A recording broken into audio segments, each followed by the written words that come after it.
Siz kulaklık...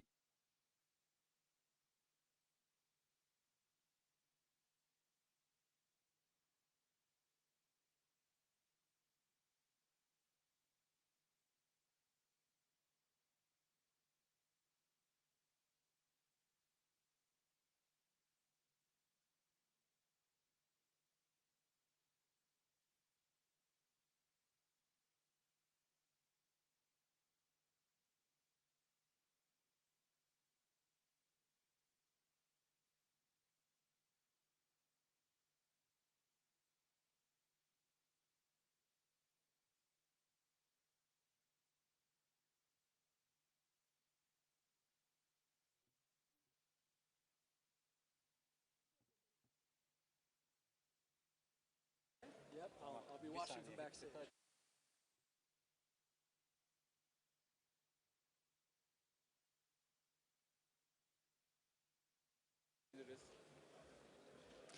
Ladies and gentlemen, please. Hanımefendiler, beyefendiler, lütfen yerinize oturabilir misiniz? Etkinliğimiz başlamak üzere. Teşekkür ediyoruz.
Excellencies, distinguished guests, ladies and gentlemen, good afternoon. Hoş geldiniz. Welcome back, everybody. Welcome back. Hoş geldiniz. Welcome back and welcome to Ankara and welcome back to the plenary stage of the NATO Summit Defence Industry Forum. We are also broadcasting live, so welcome to those of you who are joining us now online.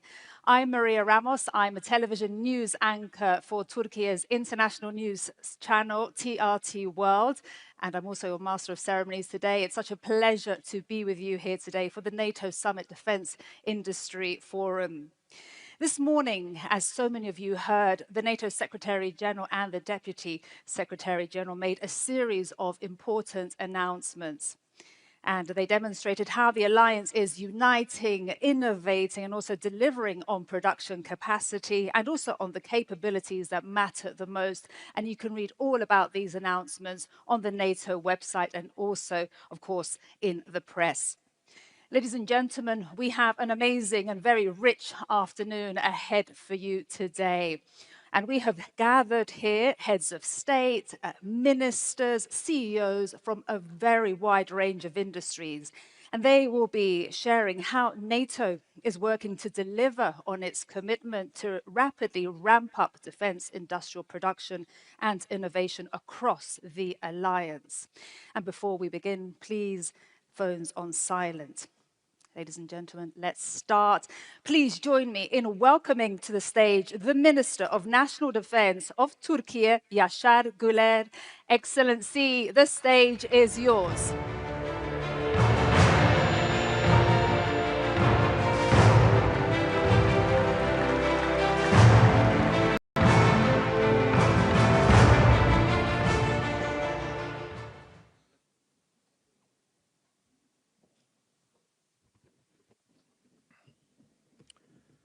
Sayın Cumhurbaşkanı Yardımcım, Sayın Genel Sekreter, Sayın Bakanlar, değerli komutanlar, savunma sanayinin değerli temsilcileri ve kıymetli konuklar, sizleri saygıyla selamlıyorum.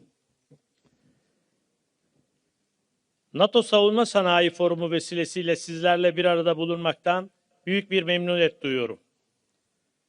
Sayın Cumhurbaşkanı Yardımcım, saygıdeğer konuklar. NATO zirvesi kapsamında düzenlenen bu forumda ittifakımızın gelecekteki caydırıcılık ve savunma mimarisini şekillendirecek en kritik alanlardan birini, yani savunma sanayi kapasitemizi, üretim gücümüzü ve yenilikçi kabiliyetlerimizi ele alıyoruz. İçinde bulunduğumuz güvenlik ortamı bizlere çok açık bir gerçeği hatırlatmaktadır. Ülkeler egemenliklerini, hak ve menfaatlerini koruyabilmeleri için güçlü bir devlet yapısına, etkin bir diplomasiye, caydırıcı bir askeri kapasiteye ve sürdürülebilir bir savunma sanayi ekosistemine sahip olmalıdır. Bu çerçevede NATO'nun kolektif savunma anlayışı ve müttefikler arasındaki dayanışma ruhu ve birlikte hareket etme kararlılığı bugün her zamankinden daha fazla önem taşımaktadır. Bu kararlılığı destekleyen üretim kapasitesi, mühimmat stoku, platform modernizasyonu, sürdürülebilir tedarik zincirleri ve hızlı uyum sağlayabilen sanayi ekosistemi de bir o kadar hayatidir. Nitekim Ukrayna'daki savaş, modern harp ortamında mühimmat tedariki hızının, insansız sistemlerin, hava ve füze savunmasının, elektronik harbin ve hızlı inovasyonun ne kadar belirleyici olduğunu göstermiştir. Son dönemde Hürmüz Boğazı ve çevresinde yaşanan gelişmeler ise ulaştırma hatları güvenliğiyle tedarik zinciri yönetiminin artık savunma planlamasının ayrılmaz bir parçası olduğunu bir kez daha ortaya koymuştur. Bu nedenle artık hepimiz için temel soru şudur: taahhütlerimizi ne kadar hızlı, gerçek kabiliyete dönüştürebiliyoruz? Ankara zirvesinin ana hedeflerinden biri de müttefiklerin savunma yatırımındaki artışlarını göstermeleri, yeni yetenek hedeflerine ulaşmaları, üretim kapasitelerini büyütmeleri ve daha güçlü, daha yenilikçi, daha dayanıklı bir transatlantik savunma sanayi tabanını inşa etmeleridir. Bu bilinçle hareket eden Türkiye, savunma sanayindeki yerli ve milli üretim kapasitesini, mühendislik altyapısını küresel ölçekte dikkat çeken bir seviyeye ulaştırmıştır. Bugün kara, deniz ve hava platformlarından insansız sistemlere, elektronik harp kabiliyetlerinden hava savunma çözümlerine kadar geniş bir alanda önemli yetkinliklere sahibiz. Nitekim tersanelerimizde onlarca askeri gemi eş zamanlı olarak inşa edilmektedir. Türkiye, deniz platformları üretiminde sadece kendi ihtiyaçlarını karşılayan değil, aynı zamanda müttefiklerine ve ortaklarına da katkı sunabilen ölçekte bir kapasiteye sahiptir. Kara gücümüzün modernizasyonu kapsamında Altay ana muharebe tankımızın seri üretim safhası, zırhlı kara araçları alanında ulaştığımız teknolojik ve endüstriyel seviyenin somut göstergeleridir. Kaan programı, hava harekat alanında Türkiye'nin yüksek teknolojiye dayalı muharip hava platformları geliştirme kapasitesinde yeni bir lige çıktığını göstermektedir. Mühimmat üretimi de ittifak için en kritik başlıklardan birisidir. Son yıllarda 155 milimetrelik mühimmat üretim kapasitemizi çok hızlı biçimde artırdık ve bu alanda somut sonuç üreten müttefiklerden birisi olduk. Roketsan'ın yeni üretim ve entegrasyon yatırımlarıyla füze ve mühimmat üretim kapasitelerimizi önemli ölçüde büyütüyoruz. Aselsan ve Havelsan gibi şirketlerimizin radar, elektronik harp, haberleşme, komuta kontrol, yazılım, simülasyon ve yapay zeka destekli sistemler alanındaki yatırımları ise savunma sanayi kapasitemizi yalnızca nicelik olarak değil, nitelik olarak da ileri taşımaktadır. Tüm bunlarla birlikte NATO'nun %5 savunma yatırım taahhüdünü de önemli görüyoruz. Zira bu taahhüt aynı zamanda ittifakın caydırıcılığını güçlendirme, savunma üretimini ölçeklendirme ve ihtiyaç duyduğumuz kabiliyetleri zamanında sahaya yansıtma iradesinin somut göstergesidir. Sayın Cumhurbaşkanı Yardımcım, değerli konuklar, yaşanan savaşlar ve çatışmalar göstermiştir ki sahadaki başarı yalnızca mevcut stoklara değil, aynı zamanda hızlı öğrenme, hızlı üretme ve hızlı uyarlama kapasitesine bağlıdır. Drone teknolojilerinden elektronik harbe, mühimmat üretiminden yazılım güncellemelerine kadar birçok alanda askerler, mühendisler, girişimciler ve karar vericiler arasındaki mesafe kısaldıkça cephedeki etkinlik de bir o kadar artmaktadır. Bu nedenle bizlerin görevi barış zamanında bu işbirliği kültürünü inşa etmektir. Kriz ortaya çıktıktan sonra üretim hattı kurmak, tedarik zinciri oluşturmak veya ortak standart geliştirmek çok geç olabilir. Hazırlık bugünden yapılmalıdır. Çağrımız açıktır. Taahhütleri kabiliyete dönüştürelim. Kaynakları üretime dönüştürelim. Sanayi gücümüzü caydırıcılığa dönüştürelim ve ittifakımızın güvenliğini sözlerle değil, sahada karşılığı olan somut kapasiteyle güçlendirelim.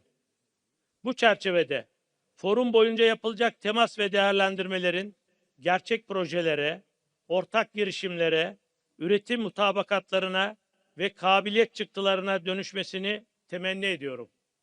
Bu duygu ve düşüncelerle sizleri bir kez daha saygıyla selamlıyor ve tüm katılımcılara teşekkürlerimi sunuyorum. Thank you.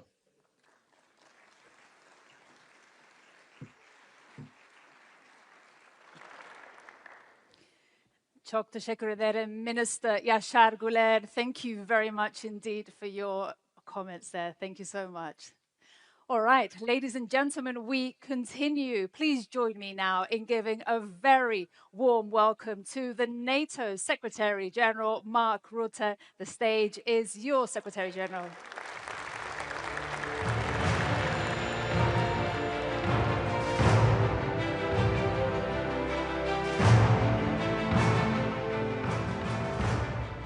Thank you, Maria, Mr. Vice President, Excellencies, dear friends. A good afternoon, everyone, and a very warm welcome to the NATO Summit Defense Industry Forum. As we are in the middle of the World Cup, let me start with a little football analogy. And I do this with a heavy heart, as the Netherlands, my country, has been kicked out, and also Curaçao, which is part of the Kingdom of the Netherlands, has been kicked out of the World Cup. But still, I maintain the football analogy. Because there is something I believe football teaches us. No team wins because of one brilliant player. We need a goalkeeper, you need the defenders, the midfielders, the strikers. And yes, everyone notices the player who scores the winning goal. But behind every successful player and team out on the pitch are many others on the bench and behind the scenes. The coaches, the trainers, the analysts, the people making sure everything works. Everyone matters, no one wins alone. NATO is much the same. It takes a whole team to deter and defend most effectively. Our political leaders set the direction. Our armed forces are on the pitch every single day. And you, our defense industry, provide the strength behind the team. The equipment, the innovation, the production capacity. To have power, resilience and endurance, we all need to be fully engaged in the game, working together for our shared security. You, need us at NATO to tell you what our militaries need. That is the demand. And we need you to turn those requirements into real capabilities. That is the supply. That is why it is so crucial that we continue to build cooperation between NATO and industry. I have seen it grow and develop since I took over in 2024. I have visited factories and facilities across the alliance, including here in Turkey. I've spoken with company leaders, engineers and workers on the factory floor. I've seen the innovation. I've seen the opportunity. And I see our partnership in action right here at this forum. This is what teamwork looks like. And this is a team that knows how to score. Last year at the NATO summit in The Hague, allies made important commitments to invest 5% of GDP in defense, to accelerate production and to speed up innovation. 1 year later, we can already see the results. Last year alone, European allies and Canada spent nearly 20% more on defense than the year before. An extra $139 billion. Looking at 2025 and 2026 together, it is an increase, again, Canada and the Europeans, of $258 billion, more than 250 billion. And that's just the additional investment. So basically, one thing is clear. The money is there, and much more is coming. But this cash must be put to work. It needs to purchase capabilities, to actually deter and defend. Governments and the defense industry are laying the path by investing in expanding defense production. Over the last year alone, we have seen $37 billion invested in just boosting our defense industrial base itself.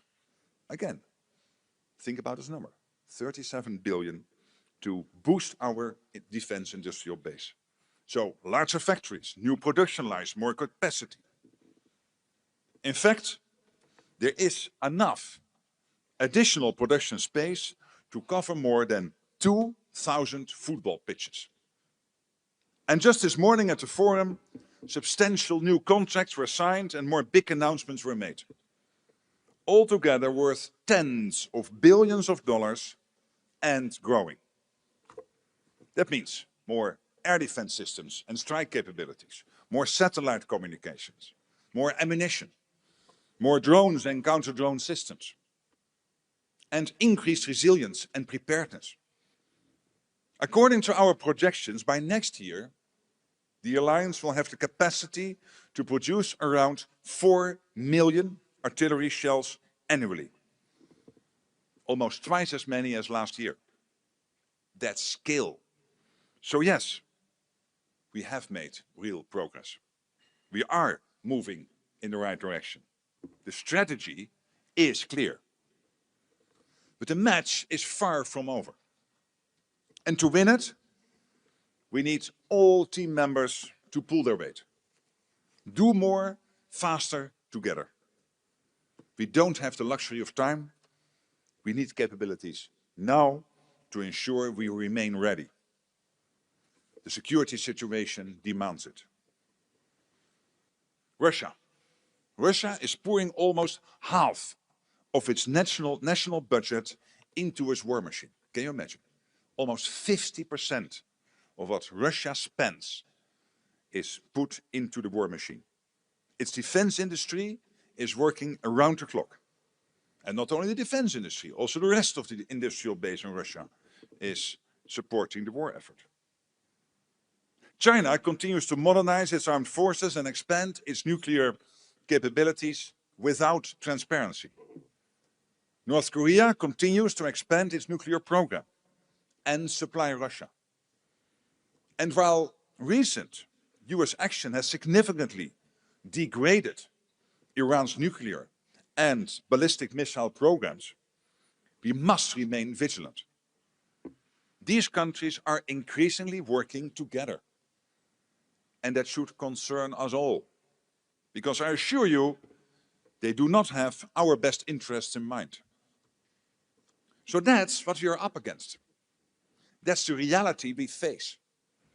To meet the challenge, we need a transatlantic defense industrial revolution.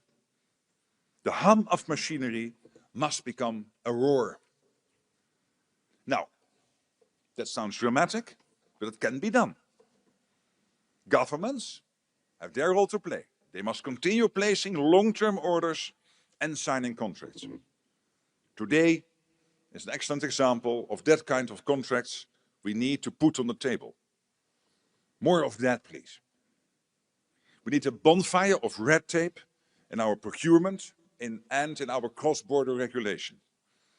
Both government and industry must continue investing in production capacity.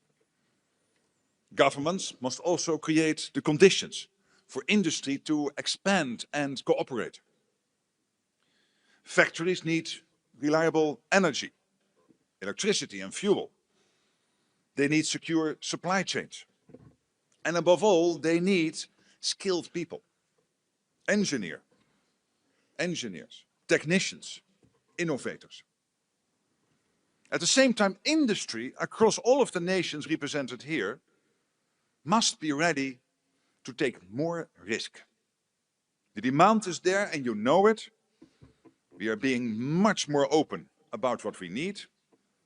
At the summit, we are releasing publicly for the first time a consolidated demand signal outlining our requirements.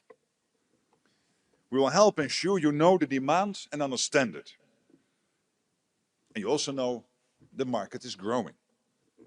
Allies will continue to invest in defense. This is not an anomaly, this is a trend. Lastly, no single nation and no single industry can power an industrial revolution alone. But the good news is that we don't have to, because we have NATO. We combine the assets, the technologies and the industries of 32 countries across Europe and North America. That's incredibly powerful. We have an unequaled pool of talent, creativity and expertise out there. And many are right here in this room today. And we are even stronger when we work together with our partners. With Ukraine, of course, which continues to innovate at incredible speed.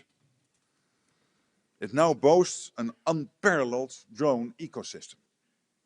And we are creating opportunities for more industrial cooperation and co-production with Ukraine. We must seize this opportunity.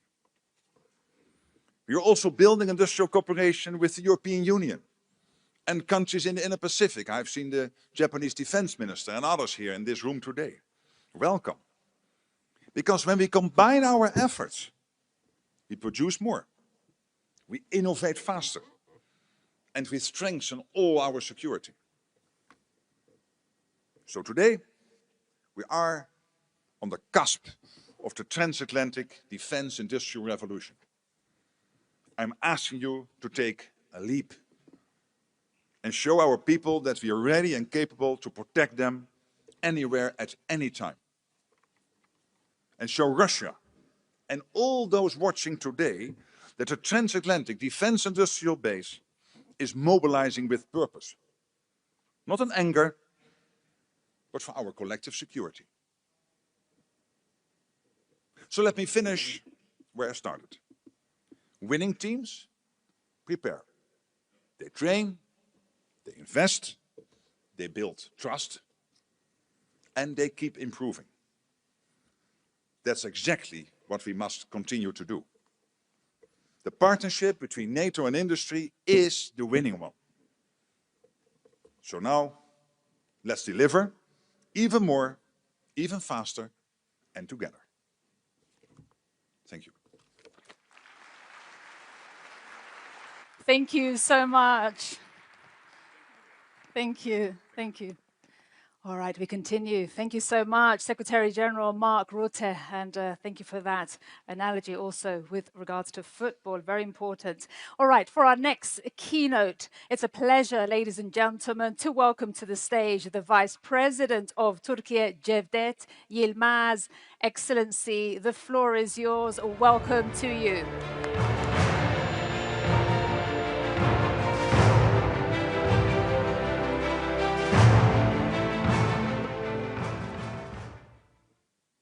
NATO'nun saygıdeğer Genel Sekreteri Sayın Mark Rutte, Çekya Başbakanı, değerli bakanlar, NATO üyesi ülkelerin kıymetli yetkilileri, değerli misafirler, hanımefendiler, beyefendiler, hepinizi saygıyla selamlıyorum.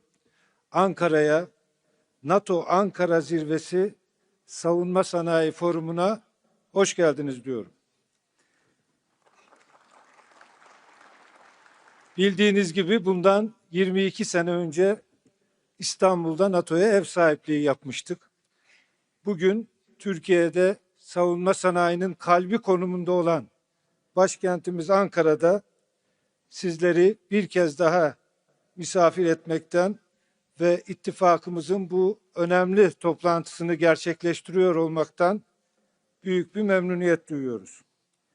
Bugün müttefik ve ortak ülkeler olarak hepimizi etkileyen küresel gelişmeleri değerlendirecek, ortaya çıkan yeni fırsatları ve zorlukları ve bunlara yönelik atabileceğimiz adımları istişare edecek imkanı bulacağız.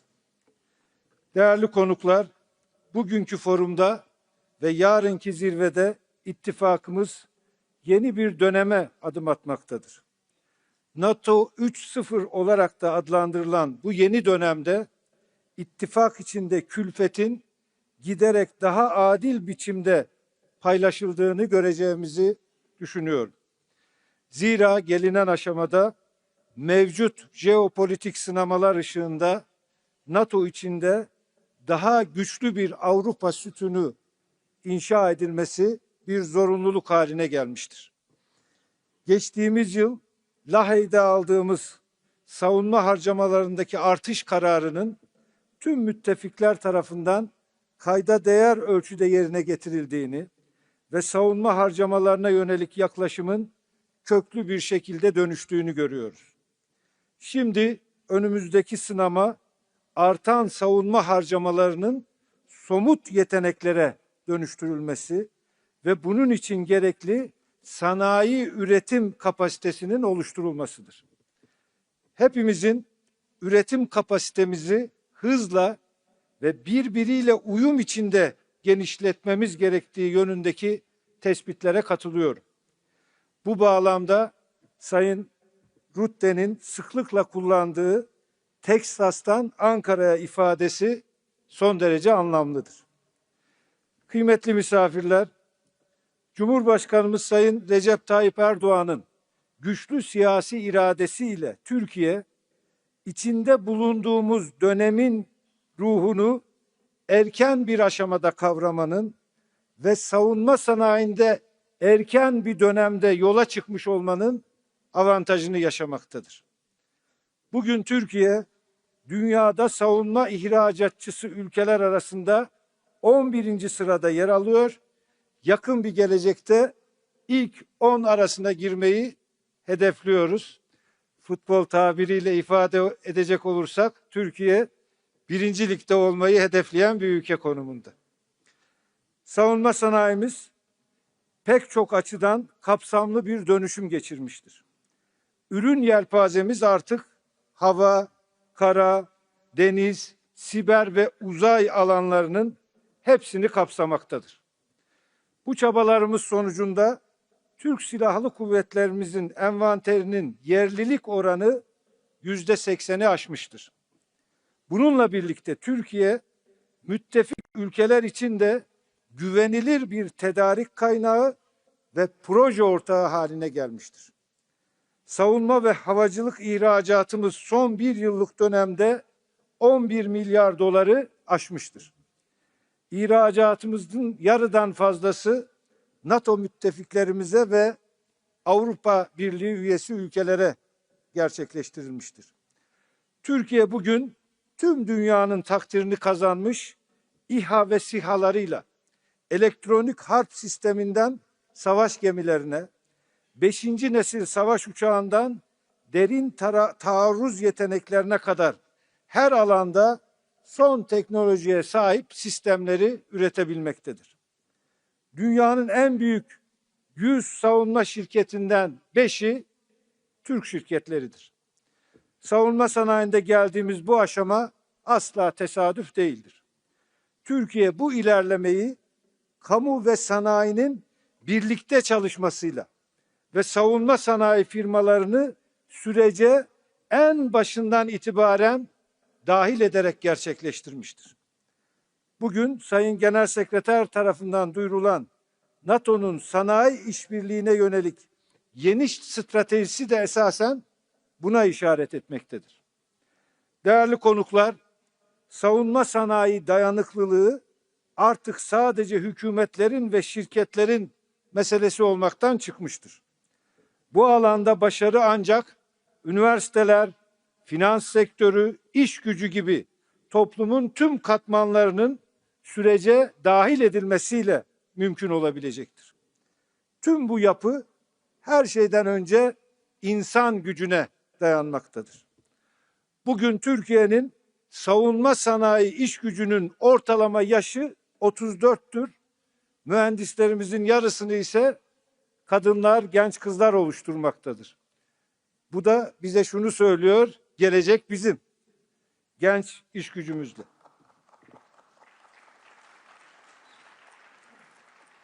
Güçlü bir savunma sanayinin en önemli unsurlarından birinin yetenek havuzunun derinliği olduğunun bilinciyle bu iş gücünü daha da geliştirmeye kararlıyız. Gerek 100.000'i aşkın nitelikli istihdam, gerek hızla artan ihracat, gerekse sivil endüstrilere sirayet eden teknolojik yenilikler ile savunma sanayimiz aynı zamanda ekonomik kalkınmamıza ve sosyal refahımıza da katkı sunmaktadır. Ben yıllarca Kalkınma Bakanlığı yaptım. Savunma sanayi sadece güvenliği değil, teknolojik seviyeyi yükselterek tüm kalkınma sürecini de desteklemektedir. Aynı şekilde yapay zeka başta olmak üzere teknolojinin oyun değiştirici gelişimi göz önüne alındığında savunma sanayinde inovasyonun önemi hiç olmadığı kadar artmış, araştırma geliştirme çabaları sürecin ayrılmaz bir parçası olmuştur. Diğer yandan savunma sanayinin gelişimi için uluslararası işbirliği de kritik önem taşımaktadır. Türkiye bu alandaki işbirliklerini sadece ihracat zaviyesinden değil, müttefiklerle ortak üretim, tasarım ve geliştirme perspektifinden ele almaktadır. Geçtiğimiz hafta Sayın Cumhurbaşkanımızın müttefik parlamenterlere açıkça ifade ettiği üzere savunma sanayi ticareti ve işbirliğinin önündeki engelleri hep birlikte kaldırmalıyız. Müttefikler arasında savunma alanındaki ticari kısıtlamaları ve yaptırımları mutlaka hep birlikte ortadan kaldırmalıyız. İttifakın askeri hazırlık düzeyini arttırmak istiyorsak, kolektif güvenliğimizi güçlendirmek istiyorsak, bu anlamsız yaptırımları, kısıtlamaları hep birlikte masadan temizlemeliyiz. Bu nedenle hem müttefikler arası ikili düzeydeki tüm kısıtlamalar kaldırılmalı, hem de NATO'nun Avrupa sütununa önemli katkı sağlayan Türkiye, başta AB olmak üzere Avrupa'daki tüm savunma ve güvenlik girişimlerine katılabilmelidir. Aksi takdirde üretim kapasitesinin gelişimi yavaşlayacak ve üretim maliyetleri artacaktır. Daha dayanıklı bir Avrupa Atlantik güvenliği, üretim kapasitesini, teknoloji birikimini ve operasyonel tecrübeyi aynı stratejik hedefe yönlendirebilen bir güvenlik mimarisiyle mümkündür. Türkiye bu mimaride güçlü, güvenilir ve katkı sağlayan bir ortak olarak yer almaya hazırdır.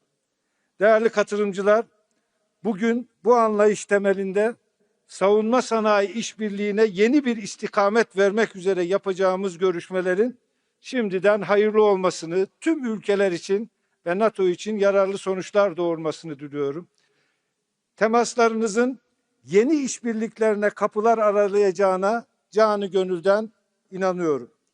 Sabah oturumlarında yapılan ve günün geri kalanında yapılacak olan görüşmelerin, anlaşmaların ve duyuruların NATO'nun caydırıcılık ve savunmasına önemli katkılar sağlayacağına ve müttefikler arasında daha güçlü sanayi işbirliği için yollar açacağına eminim. Bu düşüncelerle hepinizi tekrar saygıyla, sevgiyle selamlıyor. Ankara'ya, Türkiye'ye tekrar hoş geldiniz diyor.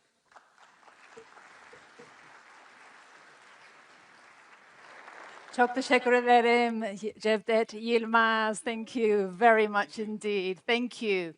And I'm sure, ladies and gentlemen, if I may, speaking on behalf of all of us, how happy we are and grateful for Turkey's generosity and hospitality as hosts of this important event.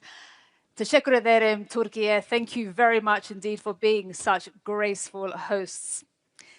Ladies and gentlemen, we move now to our panels, and we'll be starting with one entitled Navigating the Ramp Up, a Conversation with Industry. And I think it's clear to everyone in this room that industrial might and military might go hand in hand. And our conversation this afternoon is just that, navigating the ramp up, a conversation with industry. Now, this features several private sector leaders who are working to ensure our militaries are getting what they need. And for this session, we're very happy to have our moderator, who will be Jenna Ben Yehuda, Executive Vice President at the Atlantic Council.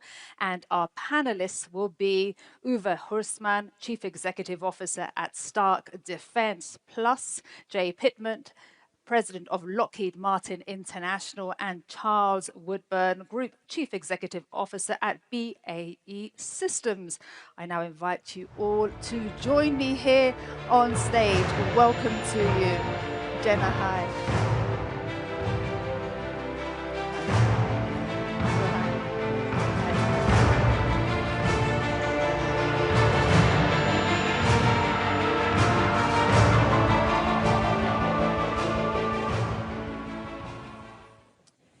Well, good afternoon, everyone, and thank you for that kind introduction. We are gathered here in Ankara just 1 year after the alliance adopted a bold new defense commitment to increase defense spending in The Hague.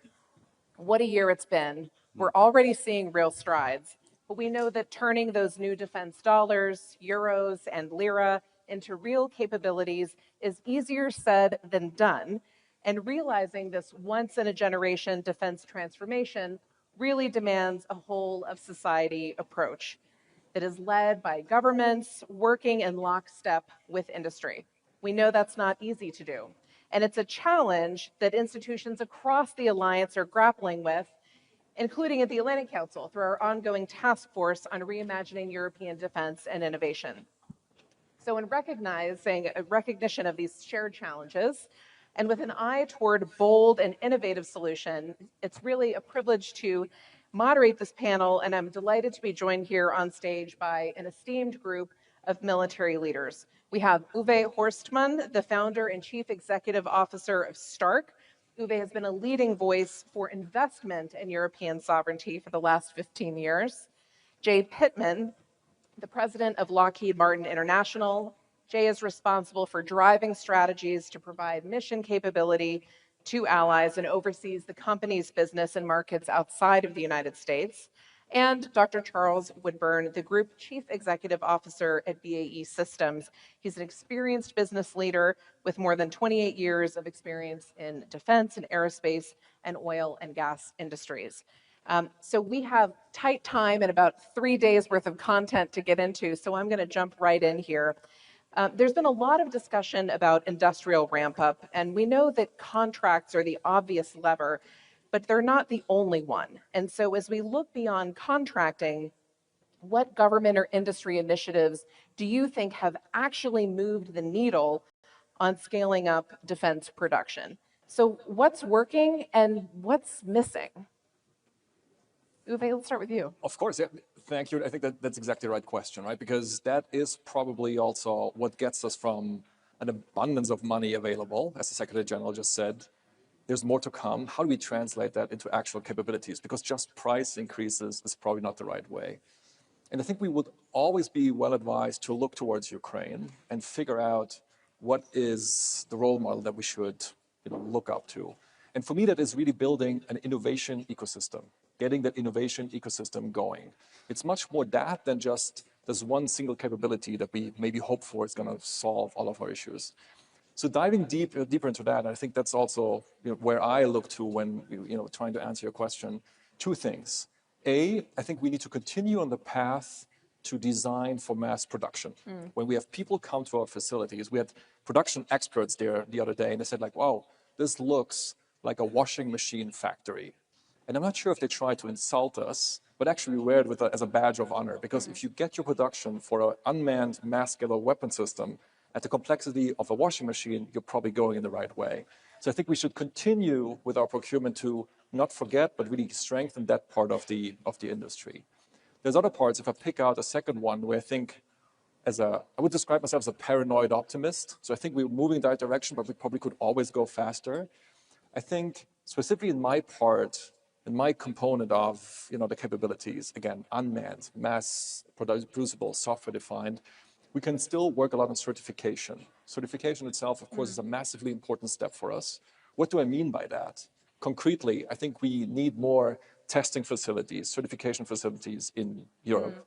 We can probably condense the procurement with the testing and the certification even further. And we probably should also look more into how certification in one country can also be absorbed by another country. So those are a few things where I would say we're following the blueprint of Ukraine, which is not one single wonder weapon, but the ecosystem organization is the wonder weapon, of course, combined with industrial production output. And if I think we follow that path, generally, that's the right way to go. Charles, you've mentioned that you're really feeling this change, and Uwe has pointed to some of those elements. What else are you seeing in your space that you feel like is really on the march? Well, I was going to say specifically, one of the things that we have seen in the last 12 months is a much more active partnership between the traditional defense industries, such as ourselves or J's, and the sort of new entrants, the disruptors in the space. And I think that's benefited all of us. I mean, this whole idea that 80% can be good enough for a lot of what we do, and the fact that if we're going to fight a common fight and combine on common systems, open architectures, we're all being driven in the same direction. So I see in the last 12 months, I think quite a significant shift towards partnership between new entrants in defense and ourselves. And I think that's a really good thing going forward. I think to your point, great progress on partnerships generally. I mean, we have some good examples across Europe. I think often people criticize Europe as being quite fragmented, but we should also highlight where we do have really good partnership programs. You've got Eurofighter, or RCV-90, for example, or Type 26 sail into Norway, where we're combining capabilities. I think as SecGen spoke earlier, the importance of a consolidated demand signal is incredibly important. But I think NATO have got a lot better at giving industry what they have. And I think finally, as a global player, and Jay would be in the same position, where we see countries within the alliance or indeed outside the alliance doing sort of best-in-class procurements, and I'll hand over to Jay to talk about the missile procurements, the ramp-ups in the US, they look genuinely best-in-class, the way those contracts are being structured. It's important that we explain that to our other global customers, because where we see good, it's important that everybody learns from that. And sometimes as a global defense company, that's a role that we can fulfill. So Jay, I want to give you a chance to respond to that. And you're obviously representing an American company based overseas, looking at the global market. What has your experience been like of this shift in the last 18 months? Yeah, at first, obviously, we would like to be considered a global company, but understood fully. But no, Charles, thanks for the tee up. I think we've had lots of good discussion about this. We heard some of it this morning. When you have a better forecast of aggregated demand, you look at it in a multi-year situation, industry can show up differently. There's creative things we can do in terms of capital and financing and requirements to be able to drive through the supply base. As many know, the Department of War's acquisition transformation strategy and some of the things that have gone on within the United States has really done a generational shift in how we get at what they call framework agreements. I'm proud from Lockheed Martin. We were kind of the first to the party in terms of being able to go sign and document out one of those framework agreements, now multiple framework agreements. And what it's doing is we're not talking just normal stair-step increases in things like munitions. In some cases, we're quadrupling production lines. And it's not just borne on the expense of the US government and trying to facilitate us. It allows industry, it allows supply chain to go off and invest differently, think differently of how we show up. So from a Lockheed Martin perspective, it's allowed us over a few-year period to invest about $9 billion in terms of capital and infrastructure and site expansion, additional sites, et cetera. But as Charles was saying just a moment ago, I hope that lends as a message that if we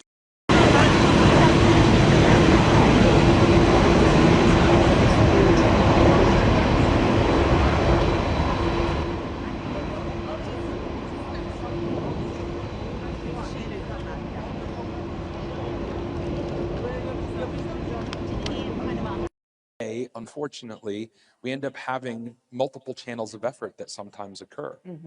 We might have efforts in the United States, we might have efforts across Europe, we might have efforts across NATO, we have efforts beyond, obviously, those countries and regions on the world stage. If we can have more aggregation of that and work with companies, such as all of us on the panel, and make sure that we're attacking the requirement space in a way that we can show up with a solution versus a prescribed in a box, then sometimes we can come up with some very, very creative solutions. And in this case, this is how we're getting at quadrupling demand. So I want to come back to you, Uwe, on capital shifts that you're seeing and these shifting requirements question. But first, Charles, I want to come back to you. What's missing from this? We've seen kind of a call for consolidated requirements, things that help you do more faster. What else is on that list? Well, it's not like one thing, it's just pace generally. And I think as the Secretary General said, translating it from a hum to a roar, it's the acceleration of many of the initiatives. I'm not sitting here thinking there's something key missing. We just need it more pace. I mean, in industry, we're investing at record levels, CapEx, self-funded R&D. Industry will happily do that when we see the clear, and there's a clear business case ahead of us. So the more we can do to consolidate that and build the business case, the quicker we can move. And for a company such as ours, we have no shortage of capital to deploy, and we're ready to do that when we see the business case, as we have been doing. So it's, I think, pace. It's not that pace is missing, but we can always do with more pace. So that shared commitment for velocity. Indeed. I want to come back to you on capital. We hear a lot about this need to deepen an innovation ecosystem across Europe in particular. Lack of capital is sometimes cited. What shifts have you seen afoot? Is that really still the question worth asking? I think so. I mean, it's been a super interesting journey over the past, I want to say, 5 to 10 years. And it is also a big part of my biography. And trust me, that's not a part that I chose to be kind of like really deep in the trenches of capital allocation into the defense industry in Europe. Specifically when it comes, of course, to call it my part of the industry, which is the systems are more inexpensive, they're faster to develop, and they're designed for scaling and producing. There you can basically, with the right information, I don't need any R&D money. I can pre-fund that innovation entirely. And in that space, I think we definitely see a lot of change. We see, when we talk about capital, the human capital really stepping up, which is an interesting aspect, I think, in all of this. Like a young generation deciding, yeah, this is a generational challenge for us. We want to play a part in this. And that's a very important part. But of course, there's the actual capital to how that will get financed. I would say Europe has been slower than it should have in terms of really embracing investments into the defense industry, always under the right regulatory framework, with the right ethical boundaries and so on and so forth. That's a non-negotiable. It has been slow to embrace that. Not so much slow in recognizing the problem, but just slow in enacting the changes necessary. Because for me, 2 years, and that's maybe 2 to 3 years, is a bit of a description for a time frame where it really started to happen, and now it's really in full swing. That's a long time. And, I'll be the first to proudly state this. American investors, of course, have stepped up in that time as well, which we are thankful for. And that only led to the situation that now a company like ours is possible, where we'll, in that 2 years that we're around, take the next 2 years, into that, we'll probably spend $1 billion on research and development and production expansion. And that is money that was not there really before. So we see a different part of the economy kind of stepping up going into. And we have developed, I think, from early stage venture funding to growth stage investors to now really tapping into the very large pools of capital. So now we have investors who have 50 billion, 100 billion available. So you see it is an interesting investment theme. And that is good that way because, of course, we need to bring it all together. The technological innovation, the procurement processes, which of course for us also a big unlock to attracting capital. The human capital, I think sometimes we underestimate how important it is, what power we have as industry. If you can make it clear to the people out there that it is okay to work in defense, it is okay if you're an engineering talent to think about how to defend your home country and the alliance. And of course the actual capital, which is also needed. And which also to a certain degree, at least in my part of the whole stack of military systems, can replace taxpayers' money, but can really replace also the R&D funding. So Jay, I want to turn to you. You're at a different part of this spectrum within the space. You're a larger established company, one of these major primes that we're often talking about. This push for velocity, this push for rapid fulfillment of really delivering quickly. How have you experienced those shifts, and how are you approaching some of that need to be able to respond to those requirements and reduce that time to decision? Yeah, I first start by saying, I hope everybody still thinks of Lockheed Martin as an incredibly innovative and forward-leaning company. We have things like our Skunk Works organization in Palmdale that have, for generations, established some of the cream of the crop of advanced technologies and capabilities. So the way that I look at it is, this is a great opportunity, just like this panel, for all of us to work collaboratively across the industry. There's requirements that we're all attacking that we need to get at faster than ever before. So how do we leverage the best expertise of all of us on the world stage across NATO to be able to get at these problems? So from our side, I think it continues to be more opportunities to partner, more opportunities to collaborate together. We invest heavily in venture, our own LM Ventures in terms of investing in emerging capabilities and technology. Has that accelerated those kinds of partnerships It has. recently? We've not only accelerated in the amount of companies we're dealing with, but also the funds that we're putting into those companies as well, for the pure reason of where can we do this 1 + 1 = 3 opportunity in terms of being able to accelerate with velocity some of the development. So we are not too proud to say that it doesn't have to be embedded here from a Lockheed Martin standpoint. How do we get at it from, I think, that speed and velocity? So I think it shows up in all life cycle phases, though. I think we often think of like velocity in terms of development. To me, it's velocity in terms of everything. It's velocity in terms of development for all the reasons we just said. It's velocity in terms of production. How do we move up ramps faster? How do we think of new creative ways and everything under the sun to get at production differently, including how do we attack requirements? But then even the life cycle. Yeah. Part of the challenge for an organization, I'm sure Charles has the same challenge, when you have platforms deployed everywhere around the world in vast quantities, how do you make sure that we are, again, also moving with velocity in terms of the sustainment, regional sustainment? How do we use artificial intelligence to get at the pure mastery of data that we have quite a substantial amount of in the type of work that we do? So we're attacking it on all fronts. So Charles, I do want to come to you on this point of velocity and how you reshape a business to think about executing on different timetables. I'd love to hear about your experience leading BAE through a moment like this, and also how has Russia's war in Ukraine shaped some of your thinking and the examples of their bravery? Yeah. It's been a pretty profound change. The drone, counter-drone that we see play out day in, day out in Ukraine is something that we've all learned some profound lessons from. Defense of existing platforms, defense of your land, integrated air and missile defense. The combination of swarming drones and high-end ballistic missile threats is an incredibly difficult challenge to face.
That's the clear learning. I think all of us do a probably a better job.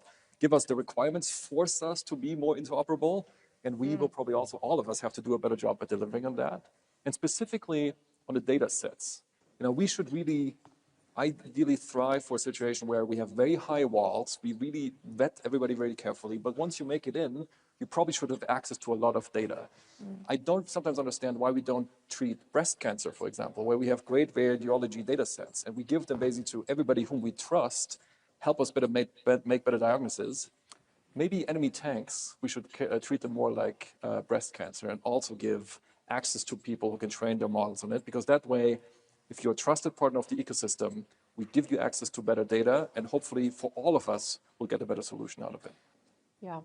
So we've covered a lot of ground. We've talked about the changing investment climate in Europe. It feels like you're doing more, working together, new partnerships. We've also seen some demand signals, I think, for the decision makers in the room, a real desire maybe for forcing some decisions on interoperability, making some of that a requirement, longer tail orders, more predictability in the space, ability to scale that production. Anything else? What are we missing? What are the buzzwords that everybody in this room and online needs to be thinking about throughout this industry forum? I've got to come back to collective pace. Yes. For all of us. I mean, we recognize the challenge. We see what our adversaries are doing. And collectively, we just need more pace in this. And we're ready to play our part, I think, in industry, but collectively, with everyone in this room, we just need more pace. I would pile on Charles's word by saying again, collectively though, how do we make sure across the entire NATO supply base, do we make sure we're operating with strength and full access for the entire supply base? So this is not just spend more, but spend well, spend smart, do it fast, and build together. Yes. Thank you. That's all the time we have.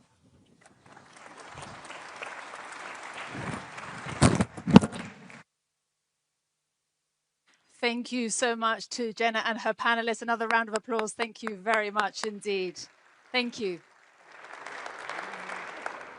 Ladies and gentlemen, now to moderate a very important conversation on the capability challenge, a NATO-EU conversation. I'm very pleased to welcome Ambassador Tajan İldem, who is the chairman of the Center for Economics and Foreign Policy Studies, EDAM, which is an Istanbul-based independent think tank. Ambassador, welcome to you. Lovely to have you with us. Thank you.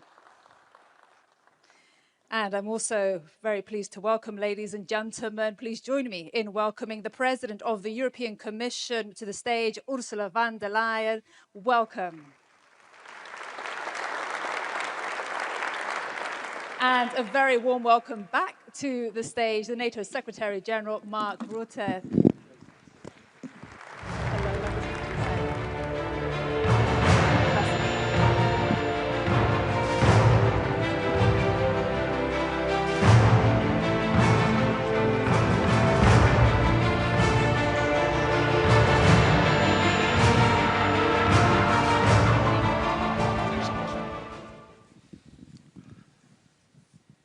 Well, we are at a very important segment of this gathering, and I have witnessed your excitement, Mr. Secretary General, during the signing ceremonies, and also when you were announcing some of the initiatives on the part of NATO in engaging with industries.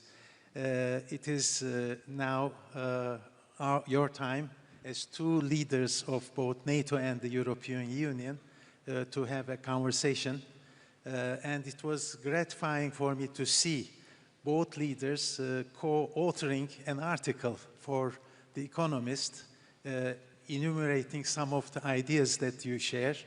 And in the article, one thing that struck me was that you argue that Europe's era to outsource much of its defense is over, and that deterrence is no longer with military capabilities, but also having our industries to produce more in a very speedy fashion and in a better way.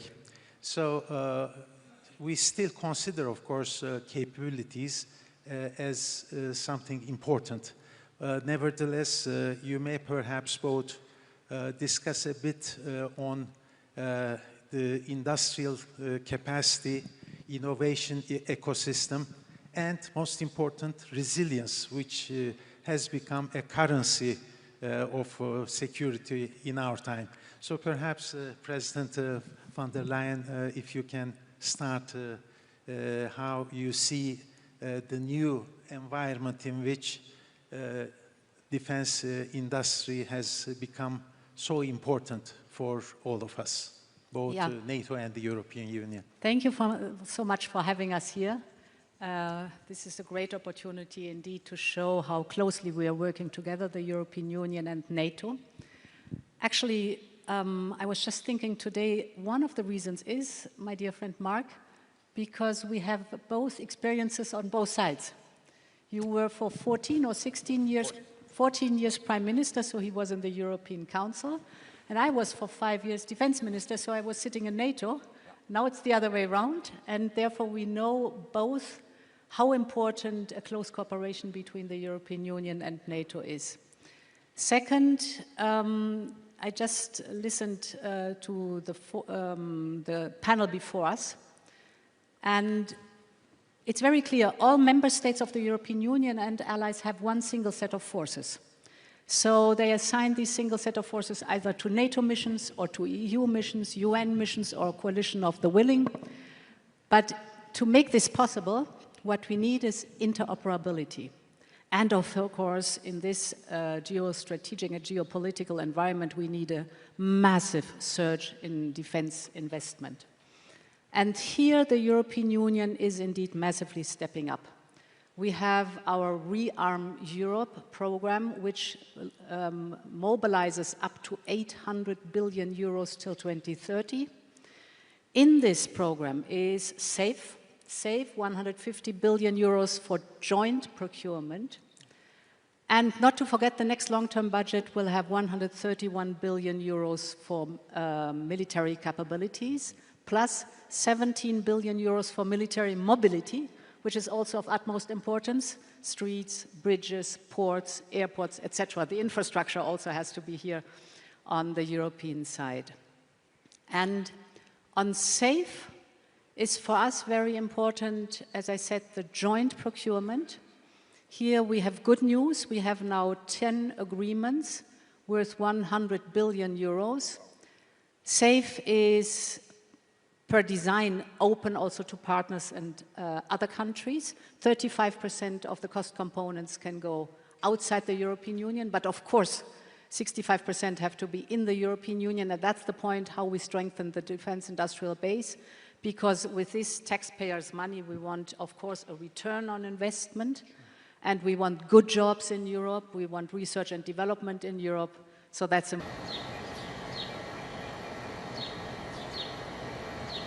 outside the European Union. If there is a security and defense agreement signed, Canada is the first one to have done this, so these possibilities are also there. So you see a wide spectrum of investment. Yes. Well, Secretary General, if you can also share your perspectives. Well, basically, I totally agree. The great thing is we know each other so long, and of course, there is a clear division of labor we both agree on. So that's why we can strengthen each other's roles. So NATO is about command and control, capabilities, and standards. Basically, all the other things have to be handled by Europe. And the EU, of course, is crucial there. And 23 of NATO allies are also in the European Union. So most of the NATO allies are also a member of the European Union. And when you look at issues like, indeed, making sure the money is there, the 800 billion, crucial program. But also when it comes to, indeed, military mobility, when it comes to societal resilience, when it comes to developing the defense industrial base. This is all what Europe, the EU, is working on. You appointed Andrius Kubilius, the first defense commissioner, I think in the history of the European Commission. He is working on that with a specific focus under your leadership, and I think that's all evidence. And we've got to do this because the threat is there. We cannot continue as we did, being over-reliant on the United States. We need this much stronger Europe in a stronger NATO. And we can only get there when we work together seamlessly as one, using and leveraging each other's strengths. And that's what we are doing. Well, we all know that it is important for Europeans to strengthen their strategic responsibility. I rather prefer using strategic responsibility rather than autonomy in order to have the transatlantic bonds as strong as ever. While doing so, of course, NATO is most appreciative of the initiatives taken by the European Union.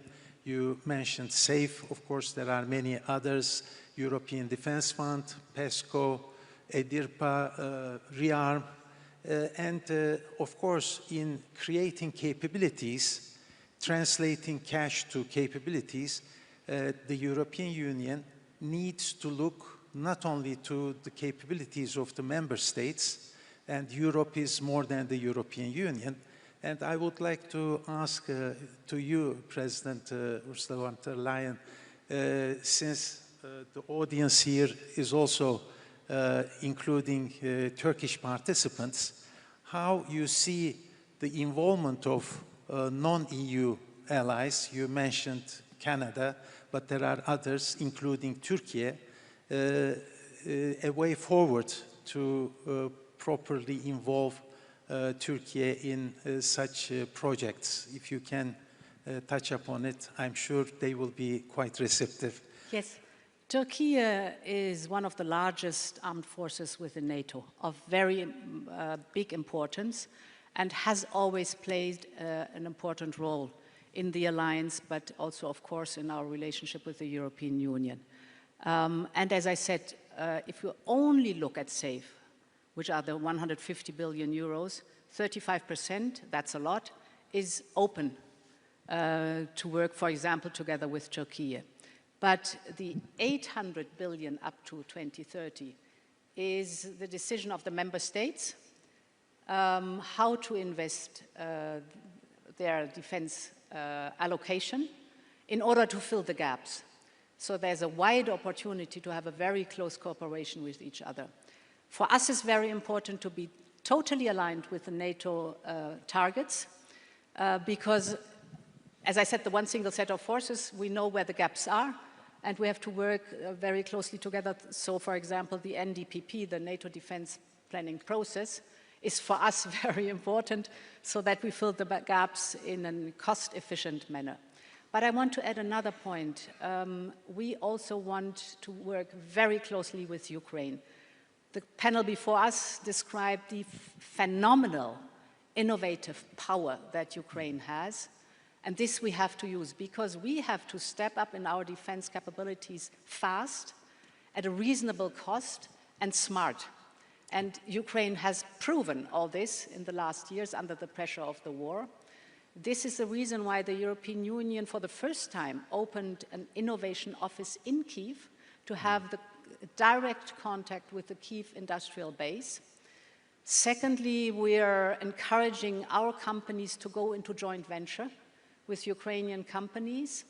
And thirdly, we as a European Union are working on a longer-term partnership in order to look how to boost our cutting-edge technology base in our defense industrial base in the European Union together with Ukraine. We can learn a lot from Ukraine, and we have to learn a lot because they are not only highly innovative, but also battlefield experienced.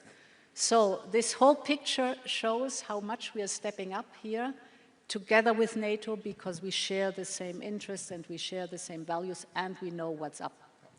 Secretary General, you in your remarks told that the priority for Ankara summit would be also to have a proper follow-up of the Hague summit meeting with the decisions taken there.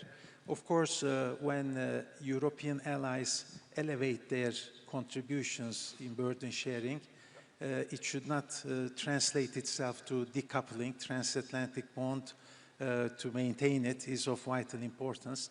But talking about the defense industrial capacity, there are few earlier initiatives like Diana Innovation Fund, but you also today touched upon some new ones.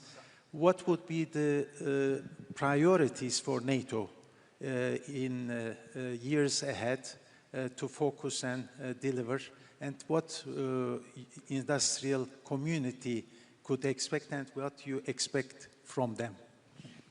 Basically, the priority is for our defense industrial base in Europe, in Canada, in the US to produce more. We are making progress. It's really getting much better. You see in Europe, more production lines, more factories being opened. I mentioned in my short speech the ammunition, which is really, when it comes to the output, it's a huge increase in production. But we need this across the defense industrial base, again, in Europe, Canada, and in the US. Because Russia has the whole of its economy now on a war footing. So the car industry in Russia is producing for the war effort. And that means that we've got to do this also in Europe, Canada, and the US. And what we are seeing at the moment is a transformation which is unparalleled since the end of the Cold War, where Europe is taking so much more responsibility for the conventional defense of NATO, of this part of NATO territory, with still a strong US presence, also going forward, both nuclear and conventional. But it is a NATO transformed, where the US has a strong partner in Europe, much stronger than it was only 4 or 5 years ago. Therefore, the whole of NATO is stronger. As the German defense minister said the other day, to stay transatlantic, we have to become more European. And that's exactly what is happening. And you see some of the key leadership roles in NATO now being taken over by Europeans. You see the Europeans taking the lead on Ukraine and the support for Ukraine, with still crucial supply from the US, but paid for by European and Canadian allies. We see it again with some of the commands in NATO taking over by Europeans. We see the forward land forces more and more Europeanized. We're still US presence, and also the three centuries, Baltic, Arctic, and Eastern, very much European dominated. This is what we need. So this cooperation between NATO, European Union, is leading to a transformation which, again, is unparalleled. And we need it because in the end, it makes us stronger. Well, there is a geopolitical transformation in general with its rupture, unfortunate rupture, and certainly it is necessary to also have a transformation of mindset. And it requires perhaps, as many have touched upon already, not to see governments as the only stakeholder, but it should be a combination of contributions from others, including industry. So we used to talk more about whole of government approach. Perhaps on resilience, you may talk a bit about a whole of society approach. Perhaps we may start with you. Yeah, the whole of society approach is very important because we do not only see the conventional or let's say the military threat out there, but the whole hybrid attacks that we are suffering from are targeting towards the society. For example, if you take foreign interference and manipulation of information, internet-based, this is a big issue which is targeting the society's vulnerability and where you have to build resilience. And this is something which we are working intensively on too, to set the record straight, to convince with facts and figures, to be clear in all these debates, internet-based, what the truth is and what the right facts and figures are. And you can win these battles. We've seen this in different scenarios that you can really convince people. If you look at the Eurobarometer, measuring opinions of people, they say very clearly that one of their top worries is security and resilience. So the Europeans have understood how important it is to defend our democracy, to defend our values, to stand up for freedom and for peace. So this approach of whole of society is the precondition to be successful. Secretary I completely agree. And let me just give one example, Turkey, how you have organized your defense industry with the Turkish Defense Industry Secretariat directly reporting into the president. You have about 3,000 defense industrial companies working closely together, small, medium-sized, the bigger ones, basically exporting all over NATO territory and of course producing for Turkey itself and also exporting outside NATO. I think that's a model which is very interesting, and I know that some other allies are studying it to see whether they could implement it in their country. So it's just one example of a whole society approach when it comes to defense industry. And more generally, it is indeed, as Ursula is saying, it is the realization Europeans have that the first task of government is to keep our country safe. The second task is to have a strong economy. And you need both to deter the Russians. We need strong economies, healthy finances, connected to strong economies, but first of all, we have to defend ourselves. It's the first task of every government. And the threat is there. Russia working with North Korea, Iran and China. Let's not be naive. So this forum, in fact, is a showcase of this interaction, strong interaction between governments and industry. I see the clock. It seems that we have come to the end of this important conversation. And once again, thank you for sharing your views. And it's always a pleasure to see both of you. Thank you.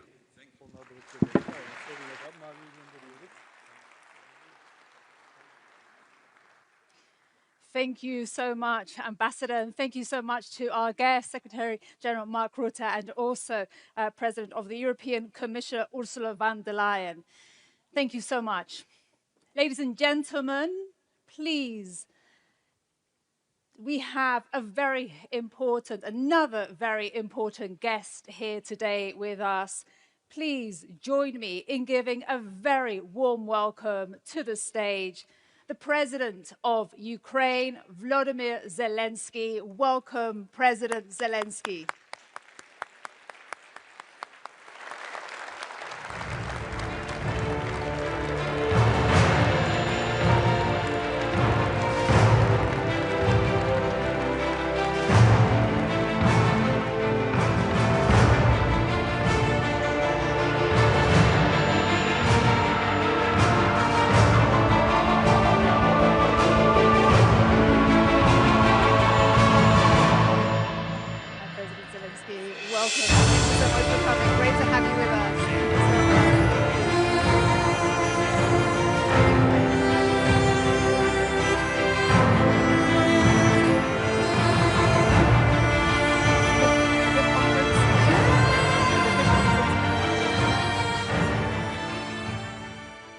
All the best. I think the podium is yours now. Thank you very much indeed.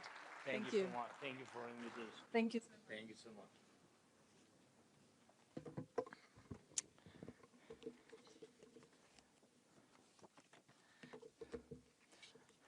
Hi. Dear friends, Mark, dear Ursula, Alex, Rob, I don't see everybody, sorry.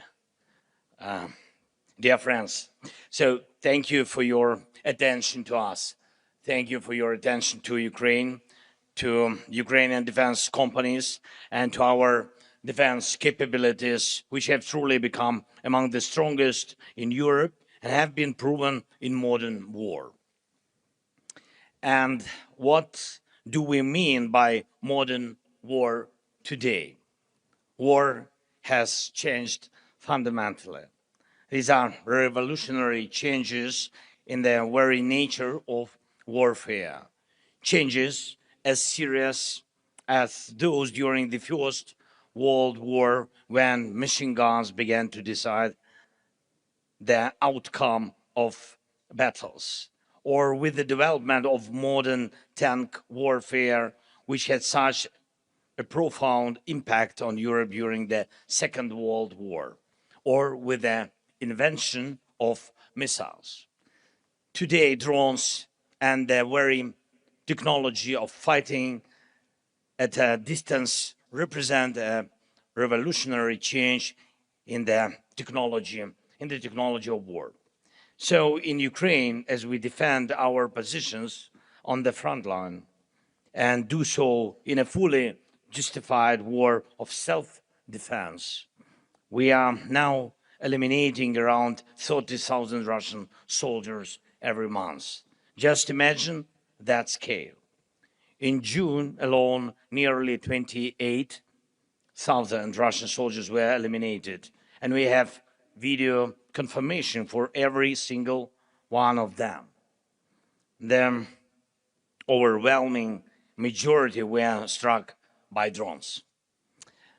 And frankly, we take no pride in this.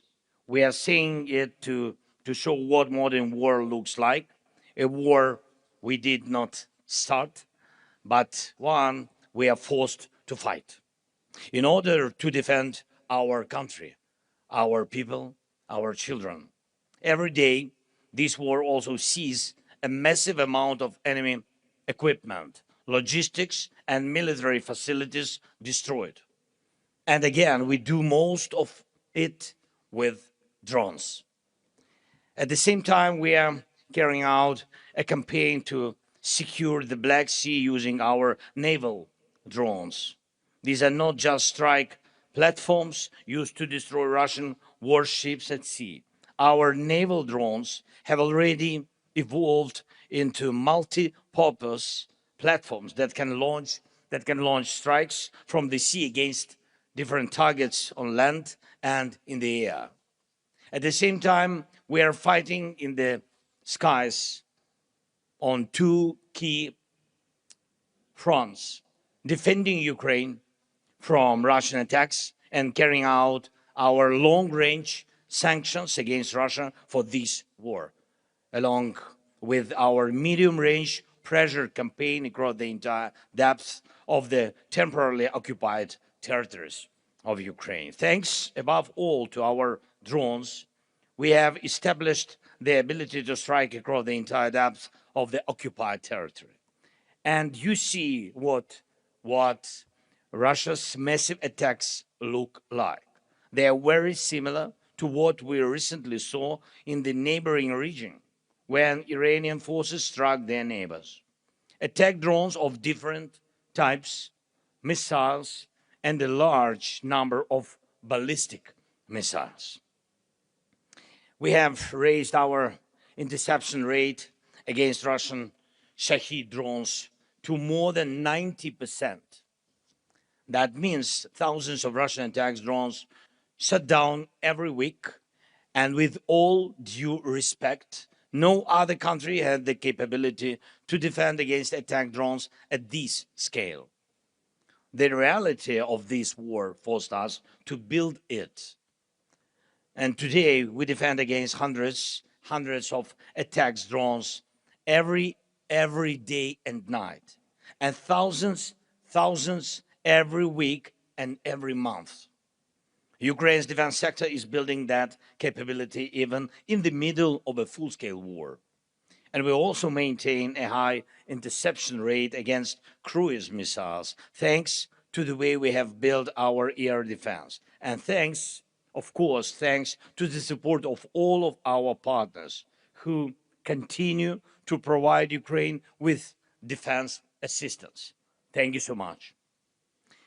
And I have a question for you. Do you really believe it?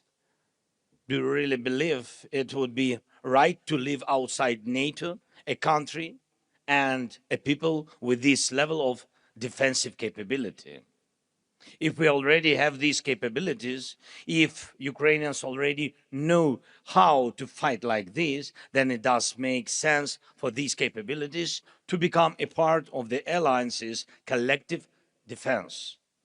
That would make all of us stronger.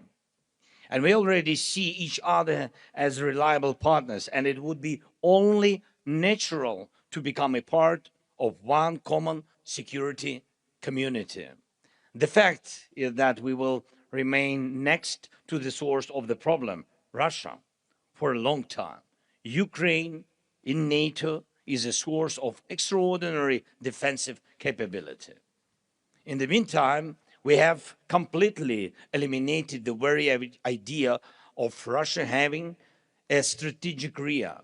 And you know this country. And for a long time, Russia believed it had a territorial advantage. No one else possessed a deep area where it could safely keep military production, military equipment, and everything its war depends on, believing no one could reach them. And we have reached them. Just yesterday, Ukrainian drones broke through Russia's defenses and struck a Russian oil refinery in Siberia. And this is not an exception. It's the new reality. And there is no major oil refinery left in Russia that has not been struck by Ukraine. I want to emphasize this. Unlike Putin, we are not fighting this war for pleasure or for geopolitics.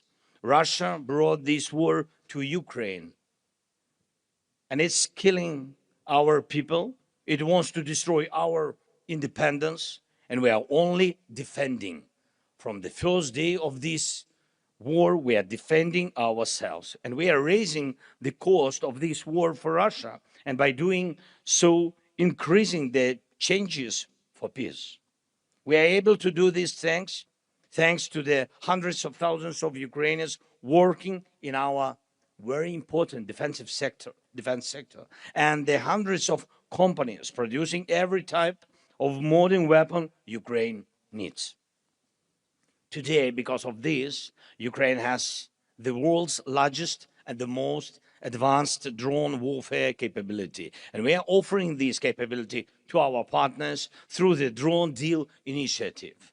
I'm grateful to everyone who has already joined this initiative and to those who are joining it. Drone Deal initiative, it's not only about buying drones, but also about co-production, fast-track access to the means of protection of critical infrastructure, air defense, and of course, security cooperation. And I also want to thank every leader, every country, and every company cooperating with Ukraine in the defense sector. The European Union, Turkey, NATO countries, as well as countries such as Azerbaijan and the Gulf states and other friends are already our strong partners. And I hope our cooperation will provide our nations with reliable protection against threats. The one thing we still need to do here in Europe is build a strong defense against Russia's ballistic missiles. This is a big challenge, it's true. This is Russia's last major advantage. And as well, and as we have seen from the wars in the Middle East and the Gulf, this is an issue of global importance. And I believe Europe urgently needs its own capability to produce anti-ballistic systems and the missiles they require. We all value the Patriot system. It's an excellent system, and there are others as well, but today's wars have shown that current Patriot production is not enough to meet the growing demand for protection against ballistic missiles. That is a fact. And we must respond to that fact. Those who defend life need more Patriots. We have also discussed Patriot production licenses with our American partners, and I ask you to support our efforts to make this happen. And one final point. As I said, Europe needs its own effective anti-ballistic systems and missiles. And this work is already underway. And I urge all of you and all our partners to give it the attention it deserves. And this cannot wait until 2030 or beyond. Europe needs affordable, mass-produced anti-ballistic systems as soon as possible. In fact, today. And I'm sure you agree with me, this is not about maximizing profits for governments or for industry, and it's about providing the strongest possible protection, first of all. Protections for hundreds of millions of Europeans. And that protection is needed today, not years from now. We work on developing the anti-ballistic coalition, and I hope it will deliver real, strong results. While this war continues, please help us get more air defense missiles. This is our top priority right now. We are capable of doing everything else ourselves. But when it comes to air defense, we need our partners' determination. Please, let more determination and more decisions for air defense be one of the key outcomes of this NATO summit in Ankara. And I encourage all of you and all our NATO partners to work closely with us, with Ukraine, to develop modern defense capabilities and protection against every type of drone threat. Thank you.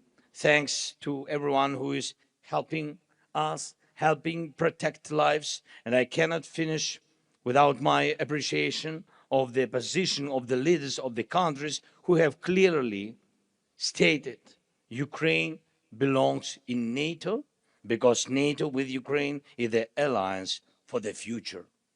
The alliance of today must be up to the challenges of the modern world. With Ukraine, with the strength of our defense industry, and most importantly, the resilience and experience of our people. And I'm proud of our people, and I'm proud of Ukraine, thanks, friends, again for invitation. Slava Ukraini.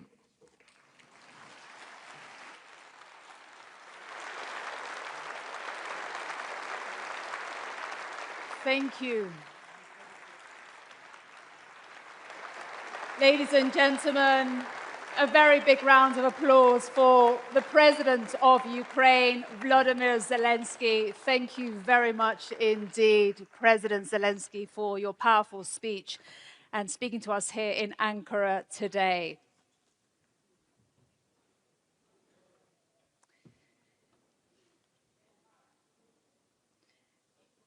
Ladies and gentlemen, we will prepare now for our next session.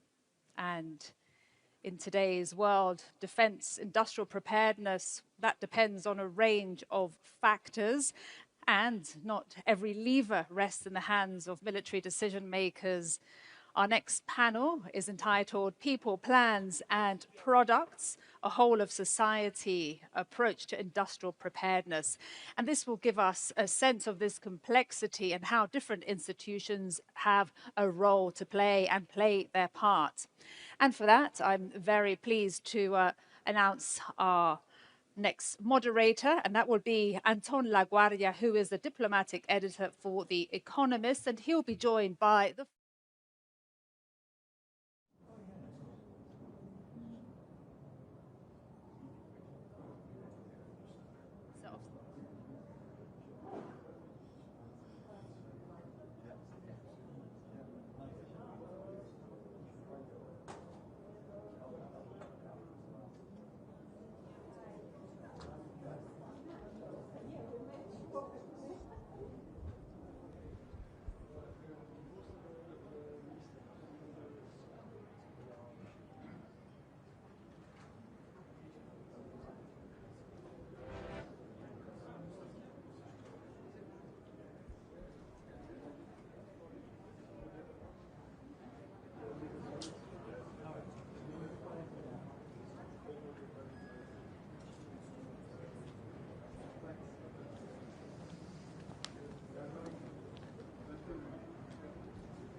Іванович, проходьте туди, щоб ми не...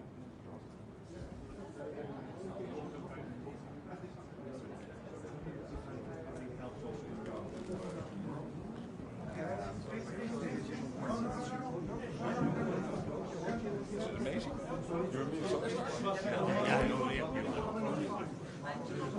Good afternoon.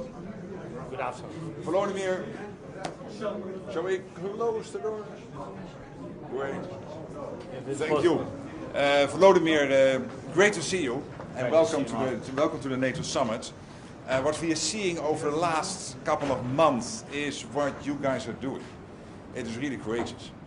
You are successful in hitting the Russian energy infrastructure, the Russian defense infrastructure, deep inside Russia. As you said in your speech, Putin is willing to sacrifice up to 30, some months even 35,000 of his own men being killed on the battlefield. Can you imagine the enormous loss this is for families and everyone? This is what the Russian president is willing to do. But militarily, it is crucial that you have these successes. Then on the front line, I mean, only 4 or 5 months ago, you still saw the Russians making gains. And now it is much less so. You are much more successful also on the front line. I think there's one big issue we have to work on, that's air defense, making sure your cities, your vital infrastructure is protected.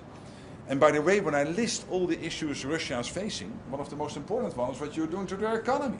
The economy is in a very bad shape in Russia. So maybe just one message, let me repeat what I said when I visited with the ambassadors of NATO in Kiev. If you are a young man in Russia today and you contemplate to join the military, you might be one of those 30,000. This month, next month, the months after, you know that your president in Russia, Vladimir Vladimirovich Putin, is willing to sacrifice you. So think about it again before you join the military. And again, thank you for being here and being such an incredible leader and friend. Thank you so much. Thank you, dear Mark. Thank you, you personally, and thanks to President Erdogan and for the invitation to NATO summit. Thank you for this opening forum, which is very important, Defense Industry Forum. Thank you for organization, and this is important, and I hope that our companies, not everybody, because we have hundreds of the companies, but some representatives of our sector, defense sector, will present what they do, how they do, and I think this is very important to share all this experience with partners. The second point, I agree with Mark, absolutely. We can speak about different initiatives which are important for Ukraine, Danish initiative, Czech initiative, anti-ballistic, the new initiative, but Mark is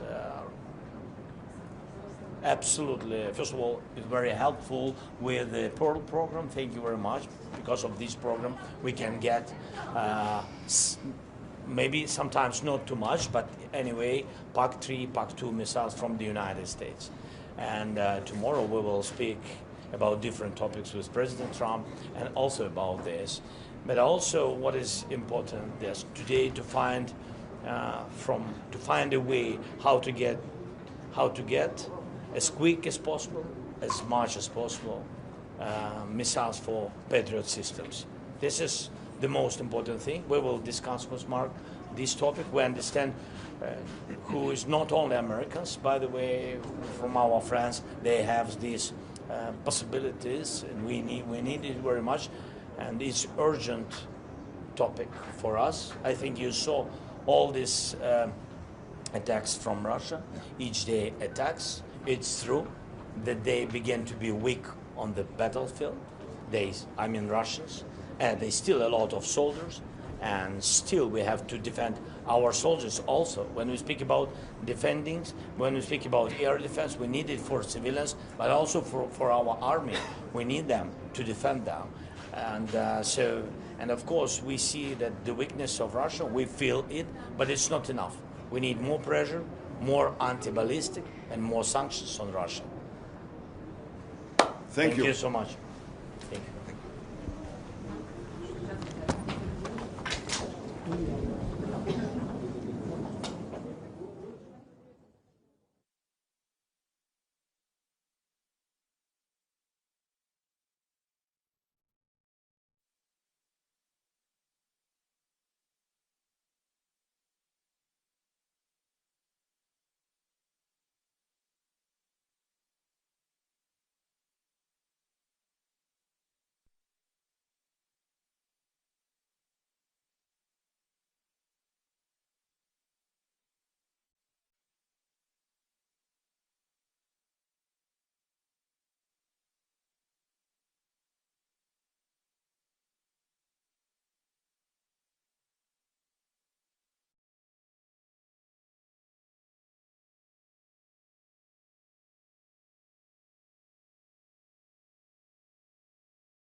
creativity and competence.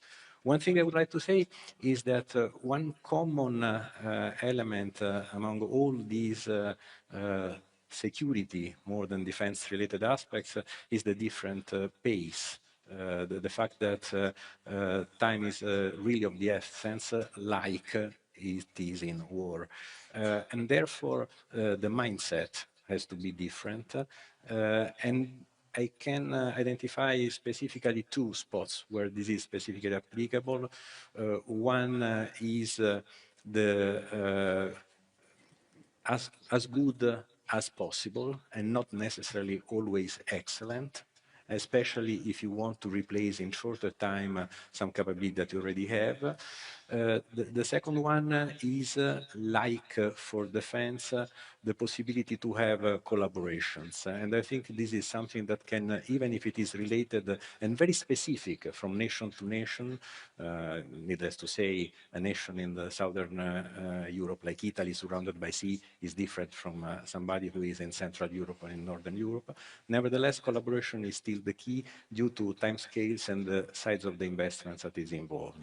This is specifically true for me in space, and this is where we applied that very, very aggressively. And also, for example, in the hybrid world of drones, where our partnership with Baykar was exactly responding to the need of quick response to hybrid world.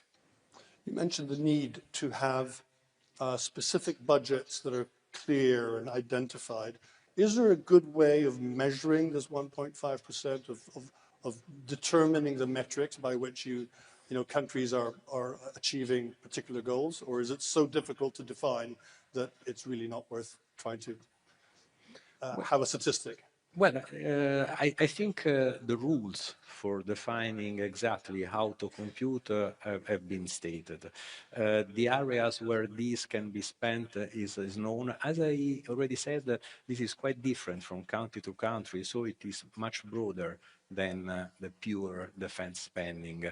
In any case, what I firmly believe is that it is sometimes much easier to feel that 1.5% than to feel really the increase of production and the real ramp up in defense for some countries going from maybe 1.5 to 3.5.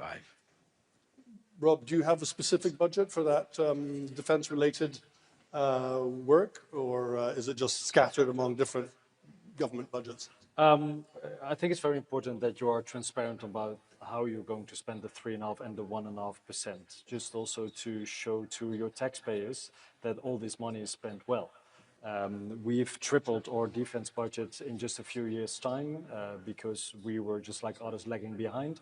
And now we're moving really fast, and also in some of the capabilities that we're really good at, working together with other countries, because for me that is crucial. Not only how much are you going to spend in the upcoming years, but also how are you going to spend it, with more standardization, with the boosting of the European defense industry, but also with better collaboration between European and American countries, so that we actually strengthen each other. On the 1.5%, I agree that there is some kind of a tailor-made approach for each and every country. For example, in Finland, they already have their shelters, they have millions of people trained. In other European countries, should be the start of resilience in the years to come. And in terms of the Dutch approach, it is mainly focused on strengthening our local and regional security cooperation. We're really good at conflict management with our local municipalities and with our provinces. But how can we boost that in terms of hybrid threats that we've been faced? For example, if you have a day or few days without electricity or without communication, how to respond, make sure that people know what to do. But for the years to come, it's mainly protecting our crucial infrastructure, because we are one of the main logistic hubs. So that is a different approach than maybe for some other European countries. Alex, you wanted to come in? Yeah, it's probably not an exact science, but 2 points on it. The first one is, sometimes I feel that we are too focused on percentages rather than capabilities. And we think it's sort of an accounting exercise, where at the end of the day, it's not a real accounting exercise. My second point is, on the 1.5%. There's a rule in NATO that you can only count 1.5%. So a country like Finland, when we put all of things together, like an LNG terminal, or making sure that communication between authorities is rock solid and is not able to be attacked by cyber, or if we build a railroad which takes you to place X, Y, and Z, we are actually up to 2.4%. But we don't then, in the accounting exercise say that, okay, on hard defense right now, we sit at 2.7, we're going up to 3.2 by 2029, and then, 3.5 by 2035. We say that, okay, we have the 1.5 here and we're 2.7 now. But again, what counts, like Rob said, is what kind of capabilities you have. And we have, I love Italy, but Italy's security situation is a little bit different and the setup is different. So that's why the way in which they account it is different. And finally, we don't have a particular budget moment for this, that you just kind of put them all together and then you present them to the alliance and the alliance says, okay, thumbs up, that's fine. Mikael, you emphasized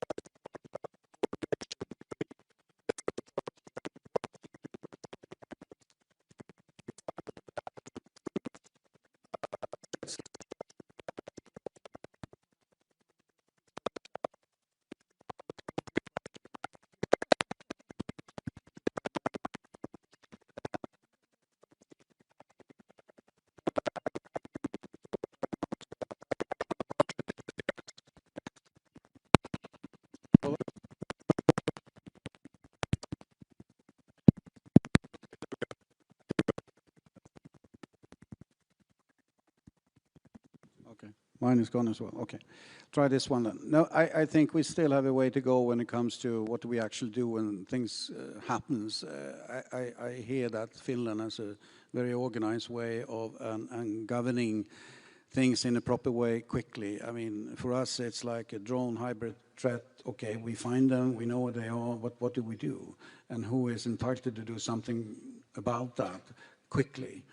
That we haven't covered yet. We have started to organize this in a proper way with regional sort of responsibilities and what have you, but still, the defense forces will never be able to protect all the critical infrastructure. So we have to know if it's the police or if it's us with some additional capability at our sites that would have to do something. And of course, I understand the risk of casualties or collateral damage if we start using our own weapon systems to take out drones, for example. It's a big step to take that. I'm not saying we should, but we haven't organized it properly yet. We're getting there. Remember, we also had a fantastic system during the Cold War. Then we dismantled that to a large extent when it comes to total defense, and now we're rebuilding that again. Not exactly the way Finland has done it, and we have a way to go, but we're getting there. Only the fact that all the citizens of Sweden now has a brochure to what to do when things go wrong, what should you actually have at your house, how long do you have to sort of keep and cope with yourself before anyone helps, is a big step. And now all the businesses, all the companies in Sweden has also a scenario description on what to do if something goes wrong. So we are moving quickly into a much better situation. But still, I cannot call the police if I have drones over my facility. I will do that, but what would they do? That's the question. What do they do, Alex? Well, obviously, just like Michael said, it's not going to be, I think it works, yeah. So it's never going to be perfect. And I think we have to understand that there's a learning curve here. So we have had in Finland 3 major incidents with drones.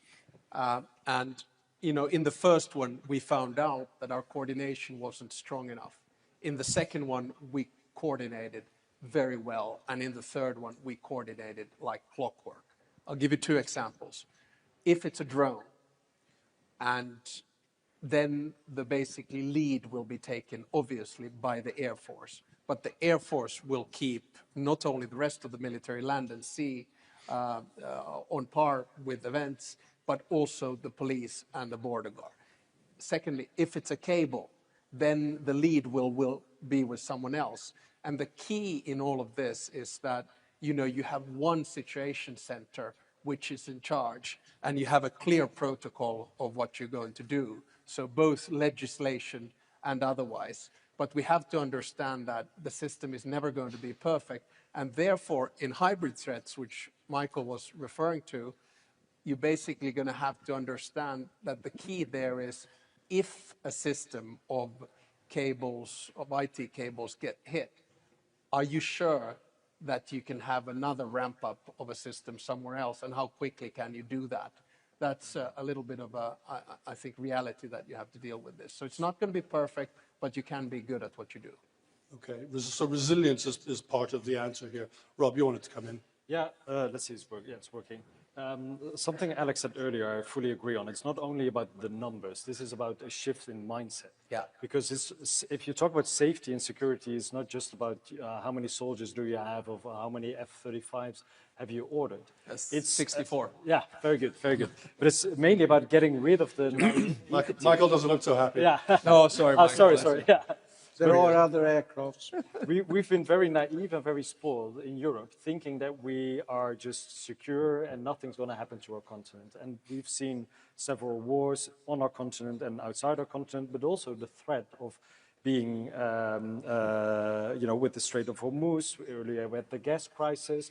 Now we're over-dependent on technologies or medication coming from China.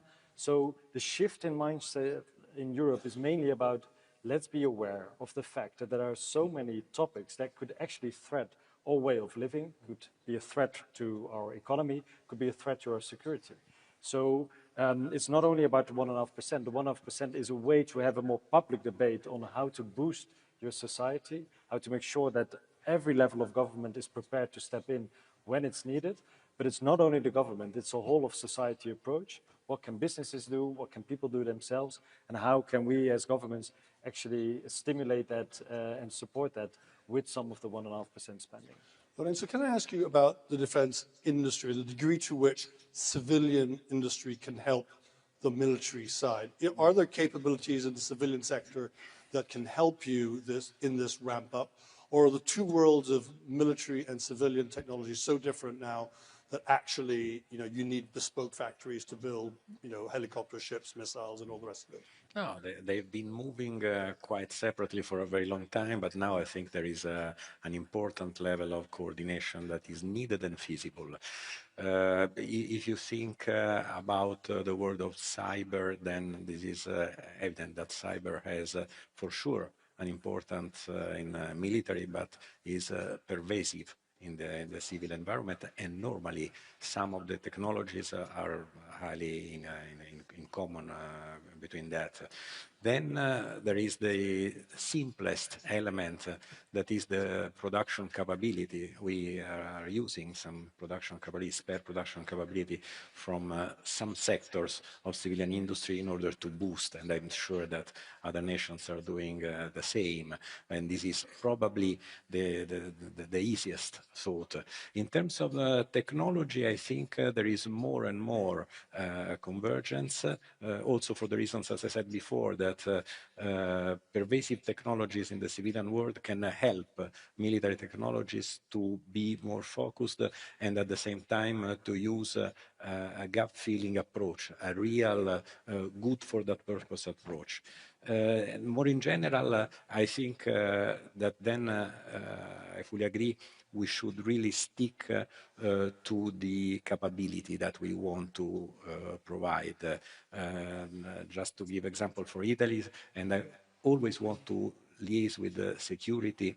Of course, border control is a critical element, sea border control. So it's obvious that you do that with ships, with helicopters, with planes that have a lot in common with the military patrolling that is done. So there is a lot about commonality. Then there is a specific element that I think we should tackle with, is the message, because in some countries, and Italy of course is one of those, the message related to global security, the link between security and economic wealth is much more palatable than simpler, in words, increase in defense spending that is simply filling the inventories with missiles and ammunitions.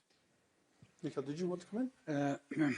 Well, a couple of comments on technology, but also the broader question. I know I'm saying something that politicians do not want to hear maybe, but we have to stop sort of looking at defense investments as a burden to the society. If we have decided somehow that we have this threat environment for a long, unpredictable time, let's do the best of that, because it is actually extremely good engineering. It is GDP creating. It is tech spin-off creating activities. And we can actually, because of the sort of interface between civilian capabilities and military or defense industry capability is now sort of being less and less obvious. We can do so much more if we decide to say, okay, this is actually the future. And I think some countries like Germany has really gone that direction by actually almost replacing automotive capability industry with defense industries. On the technology side, I mean, many will go all the way and providing capabilities to the defense forces completely from a white paper coming from nowhere, or from the commercial side. On AI, of course, on connectivity, additive manufacturing, what have you. There are many areas. They are so important. But many of them actually get sort of killed in this death valley because the sort of the system that they think they will get cash flow from is not so, the pace of that system is not what they think it is. So I think we as prime defense industries have a big role in actually managing ecosystem of smaller companies, not sort of acquiring them, but actually connecting them to what we do to deliver capability to the defense forces. That is a model we have to prevail. Over to the politicians. Yeah, you see, I can agree with Michael for the simple reason that I'm in charge of foreign policy and I'm the commander-in-chief, but not in charge of the budget. So I would encourage all of the politicians to listen to this. So I guess my job is more, and this is where I come, Finland and Sweden are the newest members. There's a huge deal on Global Eye published today. And I don't think, the Swedish defense industry or the Finnish defense industry, for that matter, would get these kinds of deals where we're not in the alliance. So my commercial break is very simple, that when you look at comprehensive defense, you have to look at number one, networks, right? There you have two very good Finnish companies, Nokia and Bitio. Number two, you have to look at AI. Give you three companies, Sensor Fusion, Insta, and Nest AI. Number three, you have to look at vehicles, Patria. Number four, you have to look at ammo and explosive, Forsit and Nammo. And then number five, you have to look at space. You have ICEYE, Kuva Space, and Reorbit. So my message is, look at the Finnish defense industry. It's fantastic. We were told not to do a sales pitch, but politicians are allowed to do what they want.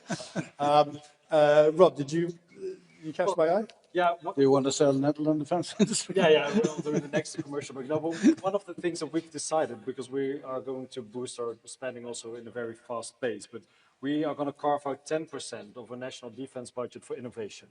So really to make sure that we can boost the innovation coming from our universities, a lot of interesting startups and scale-ups in the Netherlands, but we also have a very strong collaboration with the National Knowledge Institute, with several companies from the defense industry, but also for dual use.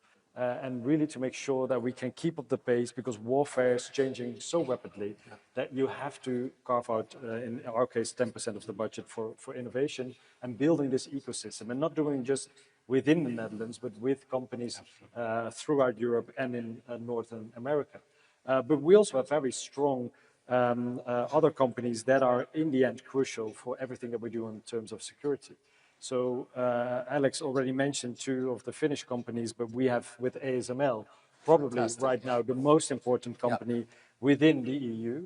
And there is a coalition of 10 to 15 European companies, part of the Tech Creators Coalition. And I think our 5 governments are now going to really support these companies to boost everything that they are doing, because without ASML, the American industry is nowhere.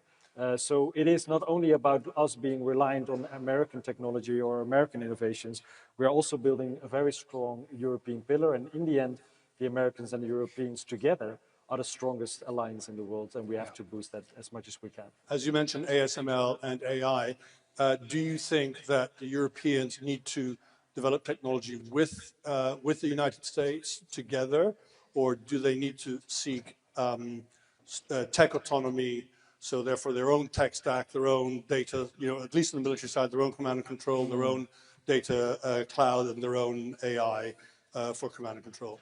Well, we have to be more independent in some cases. If you, for example, look at storage of personal data, obviously a lot of Europeans are angry that their personal data is stored outside of the EU. So we have to build our own data centers and our own AI factories so we can actually own the data of our own citizens. But in the end, there is no such thing as a European full autonomy or autarky. You will always need to collaborate with our friends in Canada, in the US, in other partnerships around the world. ASML and other tech companies can play a crucial role, both in the US and here. But one figure that is always mind-blowing to me is that ASML is right now by far the net worth biggest company in Europe, but only 2% of their customers are within Europe. So we have to diversify our own economies. We have to make sure that there are more customers in Europe, but that's also in addition to what you're selling to the Americans and countries in Asia. We're sadly running out of time, but I just wanted to ask Lorenzo about this question of tech autonomy or tech sovereignty, and then I'll come back down the line. Well, I'm absolutely in favor of collaboration, as Prime Minister said. My point is that when you sit at the table, the way you manage to shape the collaboration or to obtain the collaboration is also dependent upon what you bring to the table. So the two roads are not separated. Europe and the European side of the alliance has to invest to have its own capabilities, excellencies, also in order to preserve export, that is by far one of the sources of wealth of Europe. At the same time, there are areas where we cannot help but having a sound and friendly relationship with our transatlantic friends. And I think this is the purpose and the spirit of the NATO alliance, and also of the evolution that somebody is asking for at the moment. Mikael? There's no way we can sort of be efficient or actually keep up with competition if we don't use hyperscalers from the US when it comes to the basic functionality and cloud and connectivity in a proper way. That doesn't mean that we wouldn't be able to use or keep track of our data centers, of course, as the Prime Minister mentioned, but also we can use lots of the AI models on our own. Agentive AI, adoption of AI can be done, but we have to work with these guys, otherwise we will never be competitive in the European perspective for a long time. We have a long journey to go if we want to have sovereignty in this area, my view. And let's remember, defense industries cannot be prohibited in the European perspective to use these hyperscalers. We need to use them in a proper way, but we cannot be prohibited to use them because then we fall behind. That's not up to the Europeans necessarily. Alex? I think the question is too big to answer here, but I'll bring it back to where we started from on comprehensive security. We have a whole bunch of patriotic CEOs, and I think we need a lot of patriotic European CEOs, because what we're starting to see, especially in the frontier technology on artificial intelligence in the US, this sort of tension between the big tech players and the US government. And I think we have more companies that are willing to work for the good of Europe. But it would be a fallacy to think that we can somehow detach ourselves from American technology. What we need to do is to strengthen ourselves in quantum, because that is what is going to provide AI and AGI in the long run. We need to be strong on data centers, whether we like it or not. And I think there's a lot more negativity about the implications of AI in the US than what there is in Europe. So just like in security, don't think that it's a binary question, US or Europe. Same thing in technology. It's not binary, US or Europe. we're going to have to work together on this. And I think we're all learning as we're going along. I think the next stage is actually going to be to have some kind of global AI authority, and we're starting to see that bubbling up, and Europe can be quite good in that game as well. Well, that will be a subject for next year's NDIF. Thank you very much to my panel. Please join me in giving them a round of applause. We've had many more questions that we could ask, but we've run out of time. Thank you.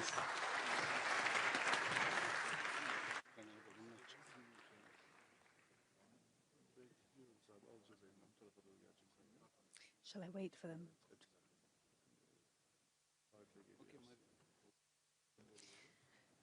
Ladies and gentlemen, please join me once again in thanking our moderator and our panelists. Thank you very much indeed. All right, we continue to our next panel. And as I said before, our last panel, that military leaders don't hold all the levers, but they do still hold quite a few. And the defense industry delivers many of those levers or capabilities for our armed forces. And production, speed, stockpile depth, resilience, plus interoperability and sustainment all affect whether NATO can deter, defend, and also prevail in a contested environment. Our next session, Industry as a Military Variable, an alliance ready for tomorrow's battlefield, will cover all of these issues. Moderating our session, we have Natalie Tocci, James Anderson, Professor of Practice at Johns Hopkins University SAIS and Senior Fellow at the Institute for European Policy Making at Bocconi University. And to guide us with their best military advice, the Chair of the NATO Military Committee, Admiral Giuseppe Cavo-Dragone, and the Supreme Allied Commander Europe, General Alexis Grinkovich, and the Supreme Allied Commander for Transformational, Admiral Pierre Vandier. Welcome to you all. Ladies and gentlemen, a round of applause for this panel. Thank you.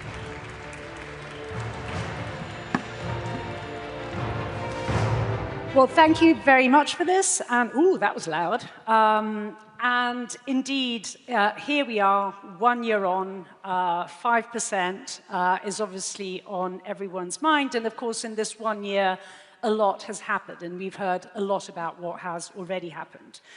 Spending is up, investments are rising. However, the challenge doesn't stop here.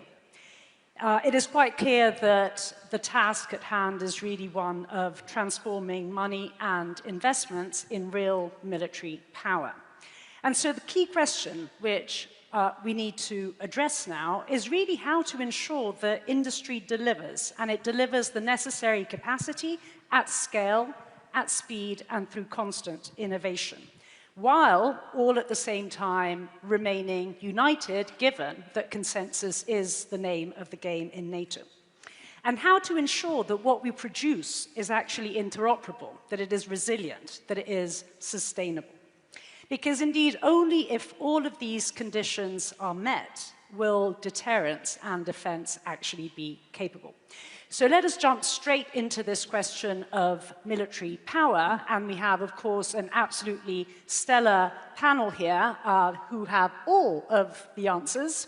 And let me begin, General Grinkovich, with you to really give us the lay of the land as far as what the security environment is concerned. What are the threats that we face? What are the operational needs that emerge from these threats? And therefore, what, on the one hand, should citizens have in mind, but also, on the other, what does industry need to deliver? Sure. Well, thanks for the question, and a pleasure to be here with you all today. You know, several of the other speakers, I think, starting with the Secretary General earlier, talked about how those who would do us harm are working together more than ever before. And this is a theme that has some real military implications. And the biggest implication of it is that the risk of conflict happening in multiple theaters around the world simultaneously or very near simultaneous to each other is much higher than it's been in a long time.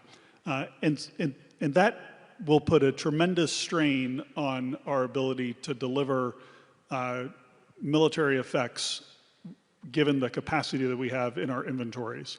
And this is where industry becomes extremely important in order to build that capacity so that we can deliver those effects. We want to deliver them rapidly so we can quickly bring the enemy to culmination. The challenge when you have simultaneous conflicts and strained inventories of munitions is you increase the potential for the conflicts to protract, to become much longer. And so this is a real key for industry. If we can build our industrial capacity across a whole range of higher end, more exquisite systems to affordable mass type systems, we increase our ability to quickly bring a conflict to the close and hopefully deter it from even happening in the first place. Well, indeed, we, Sakar there really put his finger on this question of simultaneity, which I think is a story indeed of simultaneity of different conflicts happening at the same time, and simultaneity in terms of, therefore, different capacities that we need to develop at the same time. But while we need to develop at scale both the exquisite capacity and mass production, we also need to think ahead. And thinking ahead, Admiral Vandier, I'm sorry, absolutely, I mean, that was really a faux pas. The question really is, indeed, what are the capacities that NATO needs to think about when thinking about its tomorrow? What are the areas that, indeed, the greatest attention needs to be paid to? If we look at the Ukrainian war, it's now longer than the World War I. And what happened during World War I?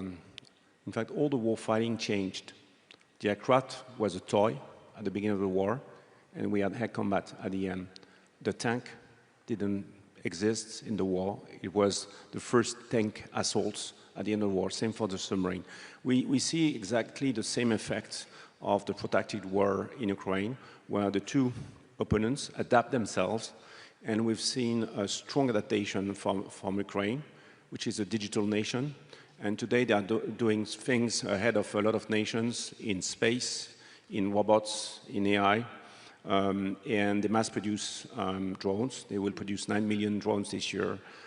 We've seen in the Gulf with Epic Fury that same tendency, the extensive use of AI and space intel to shorten the engagement loop. We've seen a lot of drones on both sides. And so this is to take in action today, to bring that in the planning, to bring the force structures. We know, for example, that a tank battalion would not survive without counter-drones today. That finding the targets will request some risky drones, cheap and massive numbers. So it's really what we have to implement today in our forces. Yeah. Admiral Capodragone, you have, as chairman of the military committee, the tough job of keeping it all together. Consensus is really your task, and of course it's a task that is a daily task. It is not simply something that is done in key moments such as this. So give us a sense of, indeed, how to ensure that that consensus is actually built and that it delivers, and so as to ensure that the 5% goal that we are moving towards is actually reached and does not go to waste. Well, first of all, the 5%, I consider that not just a number, but let's say promise, commitment to our military, that we will provide them with the tool they need to fight and win in case, is to our adversaries, that they will pay a higher and higher tool if they test us, and also to industry, that this is not just a moment, it's something solid right there, and they can count on that. As far as the waste, again, it is something that we pay a lot of attention to it. It is in the dark. It's something that we need to be aware of. Waste, for example, is when we have 32 system or platform different, not interoperable. When waste is when prestige prevail over readiness. Waste is when we sign a check and all the stuff. Support, munitions, enablers of a platform are late. These are waste that we need to be aware of, we and the industry. And as far as consensus, that's that's the challenge. But I'll tell you what. First of all, this is the right tool, and the military committee, I mean, it's the right tool where the right part of NATO in which we have, it happens that one morning we got into the meeting room with 32 different position or opinion or whatever, but we come out with only one.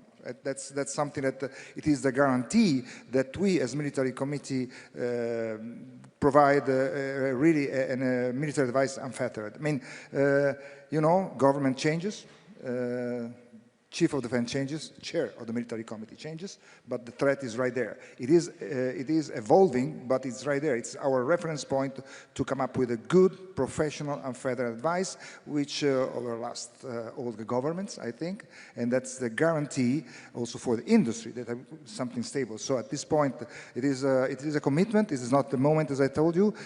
Our demand is something right there. It is a trajectory we are on, and we want the industry to jump on it. I mean, no more behind the scene, but step on the stage and sing and play with us, because deterrence is something we build together.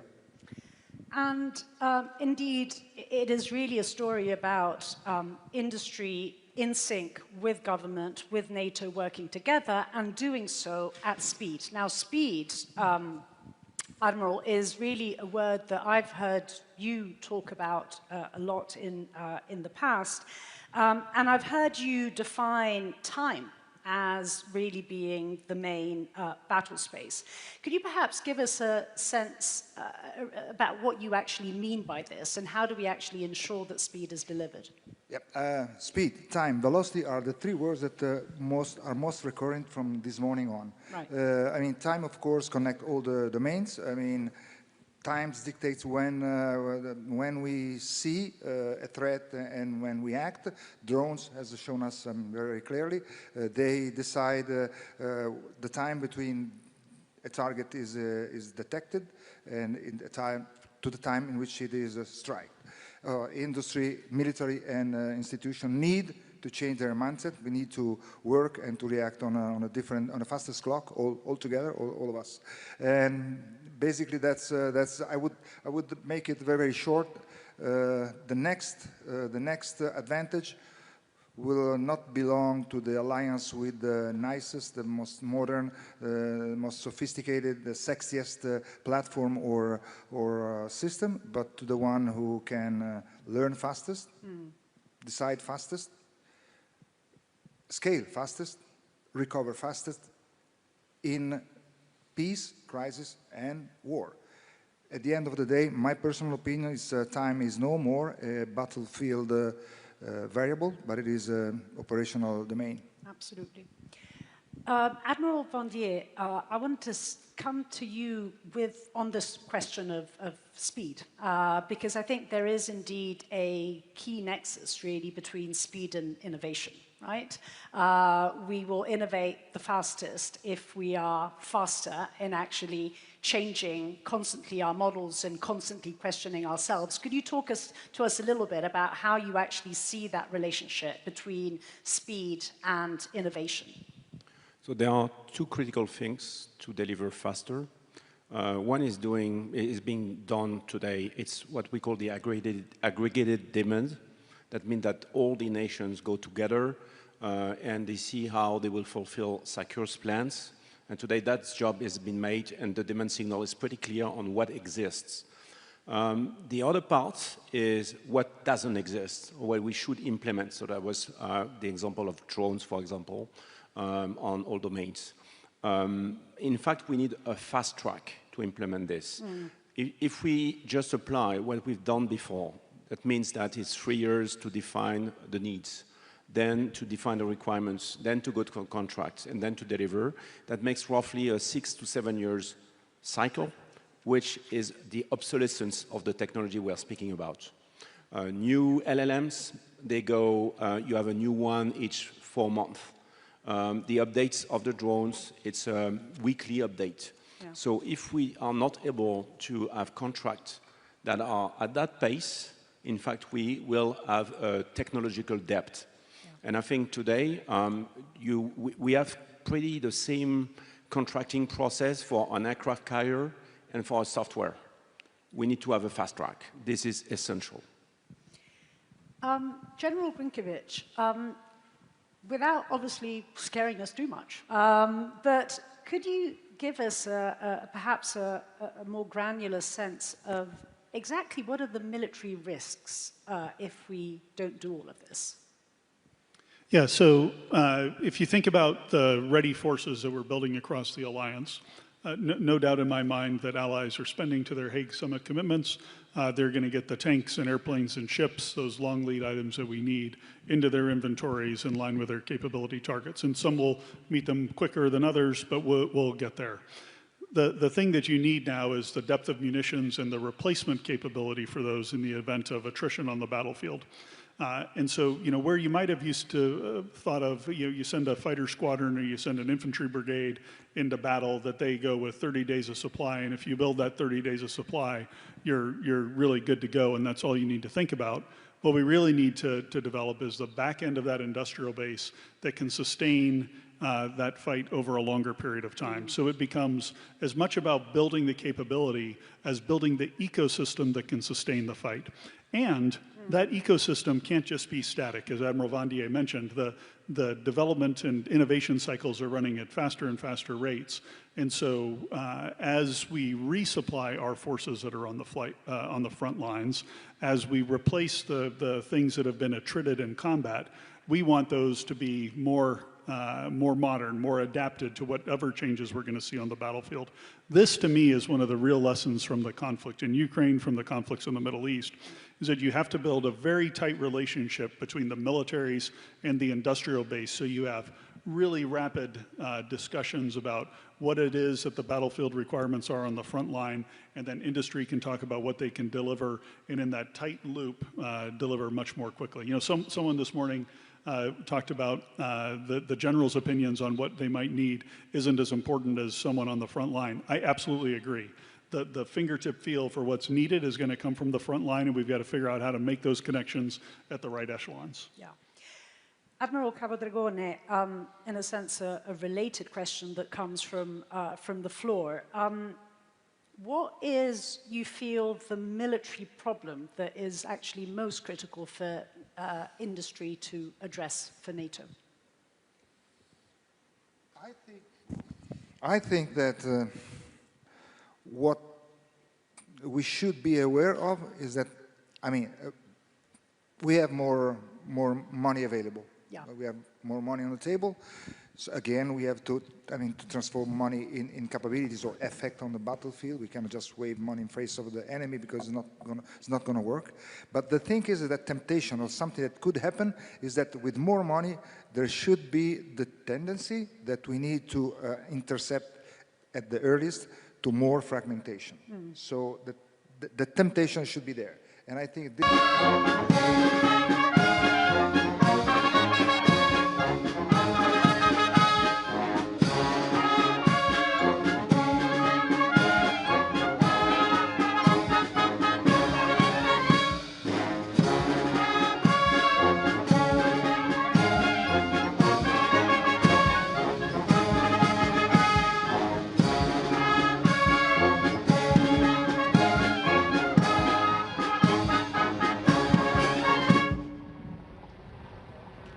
Sağ duruş.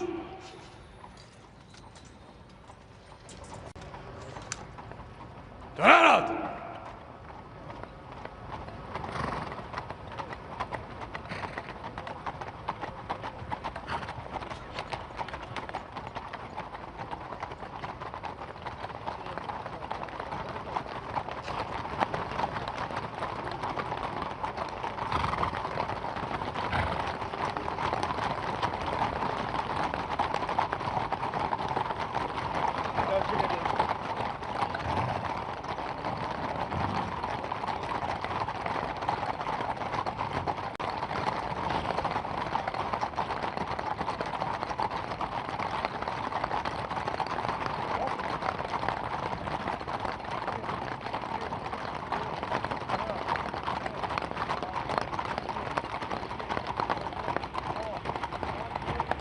Noktası. Selam. Dur.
Merhaba, Ashkar.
Okay.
Öncelikle NATO Liderler Zirvesi'nde değerli dostumla Ankara'da bir arada olmak bizlere ayrı bir güç katmıştır. Kendilerine hoş geldiniz diyorum. First here, on the occasion of the NATO summit, I would like to welcome my valuable friend, Mr. President Trump, who has participated here today with us and added strength to the summit that we are convening for. Ve bu ziyaretin ne kadar önemli olduğunu özellikle ifade etmek istiyorum. And I would like to express how important this summit is that we are here gathering for. NATO Liderler Zirvesi'nin bugün Ankara'da yapılıyor olması ve tüm liderlerin şu anda ülkemizde bir araya gelmesi, yarın değerli dostum Sayın Trump'la birlikte olması bizlere ayrı bir güç katacaktır.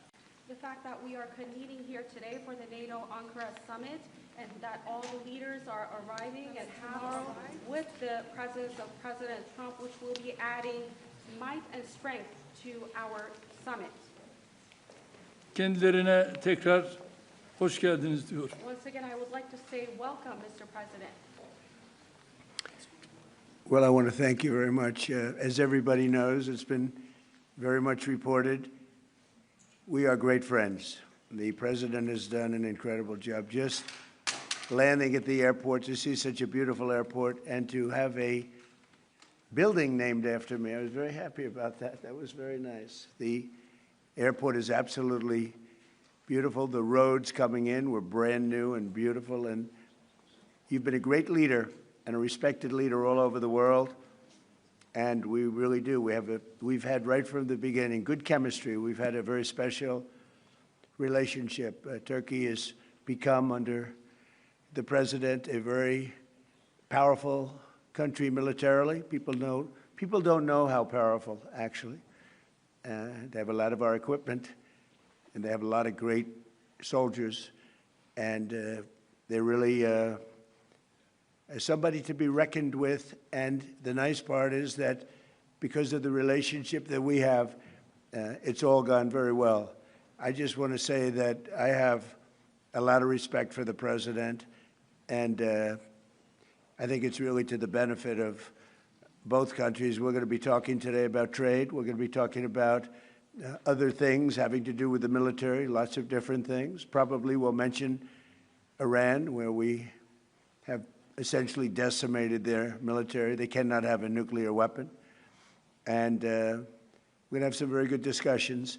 But we do a lot of trade with Turkey. We make great things, and they make great things. And we've had a very, very It's had a very big impact on both of our countries. So I just want to tell you that it's an honor to be with you, and we're going to have a lot of good meetings. We're going to have good dinners, good food. We're going to have a good time, but mostly we're going to have a lot of work, and we're going to do good things for our countries. Thank you very much, Mr. President. Thank you. Sayın Cumhurbaşkanım, havaalanına kadar geldiniz. Çok teşekkür ediyoruz o yüzden. Çok uzun süren bir dostluğumuz var biliyorsunuz. Son derece saygı duyduğum, yakın bulduğum bir insansınız. Buradaki buluşmalarımızda, görüşmelerimizde 3 konudan bahsedeceğiz. Askeri, ticari ve bir de İran konusundan bahsedeceğiz. Gerçekten çok güçlüsünüz. Çok güçlü askeri ve silah sanayi açısından çok güçlü bir yerdesiniz şu anda. Dolayısıyla teşekkür ediyorum ve çok iyi bir vakit geçirdiğinize inanıyorum. Thank you. Very much. Okay. Mr. President, are you going to sell F-35s to Turkey, and what about the legal restrictions? Well, it's a decision we're going to make. We have a very good relationship. I would think that many people, I can tell you, many people, including the people sitting right here, thinks, why wouldn't we do that? We have a better relationship with Turkey, and Turkey's been in many ways much more loyal than other countries that we think would be loyal. So, yeah, it's something certainly we would consider. It's a great plane. It's the best, currently the best plane by far. And it's certainly something we will consider, yeah. Yes, Daniel, please.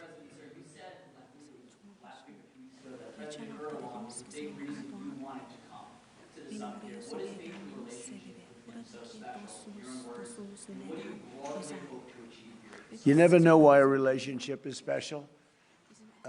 Some people you get along with, and some people you don't. Sometimes you get along with the toughest people, like him, and sometimes you don't get along with the weakest, most pathetic people. You just don't get along. Maybe you don't respect them, but from the day we met, we got along. We had a pastor, as I remember, his name was Pastor Brunson, and it was a very big thing, and it was very traumatic. He was sentenced to a long-term prison sentence, and I felt he was innocent, and I called.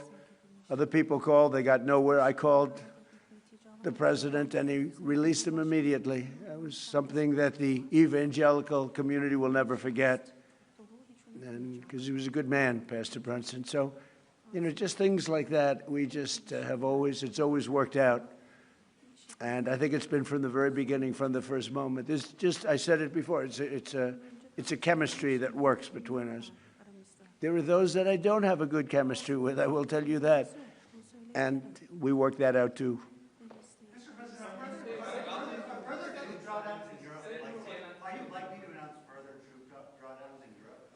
Say it? Are further troop drawdowns in Europe likely? And are you satisfied with the progress that NATO allies have made? Well, we're going to see. I was very disappointed with NATO. And frankly, if it weren't held in Turkey, where my friend happens to be a very strong leader, a very strong person, it's possible that I wouldn't have attended. I felt I had to attend because of the fact that, I know he's gone all out. It was a big thing to have NATO come to Turkey or any place else. It's a big thing. But we weren't treated well because we did something in Iran. We don't need anybody's help. I didn't even want their help. But before I asked, they said they wouldn't be there. And we've invested trillions of dollars in NATO. Why? To protect European countries and others, Canada, etc., but to protect people, countries from, generally speaking, it used to be the Soviet Union, now it's Russia. And I say that's fine, but you would think that they'd be very willing to do something to help us. And they really weren't. In the case of the United Kingdom, the Prime Minister, I guess he's no longer there, maybe because of this. It was a very unpopular thing he did. He said, no, we'll help after the war is over. I said, I don't need that kind of help. We didn't need any help at all. And in a way, I was testing people. I was testing to see whether or not they'd be there, because I've long said that we help them, but I'm not sure that they'd be there for us. And Italy turned us down, and Germany turned us down, and France turned us down. And it's okay. But, you know, why are we spending hundreds of billions of dollars and they're not there for us? We've always been there for them.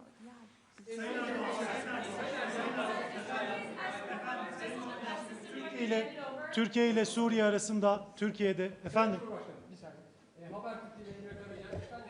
İran'daki savaşın sona erdirilmesi için oldukça çaba sarf ettiniz. Müzakere süreci devam ediyor ancak nihai bir anlaşma noktasına gelinmiş değil.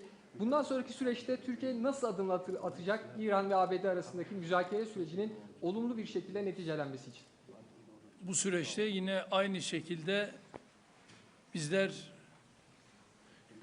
İran-Amerika ilişkilerini nasıl bir düzleme kavuştururuz? Onun gayreti içerisindeyiz. Elimizden geleni yapmak suretiyle dünya barışına bir adım atalım diye gerek şahsım, gerek arkadaşlarım hep birlikte çalışacağız. Ben sizlere 80 bine yakın insan hayatını kaybetti Gazze'de. Çok büyük de bir yıkım var.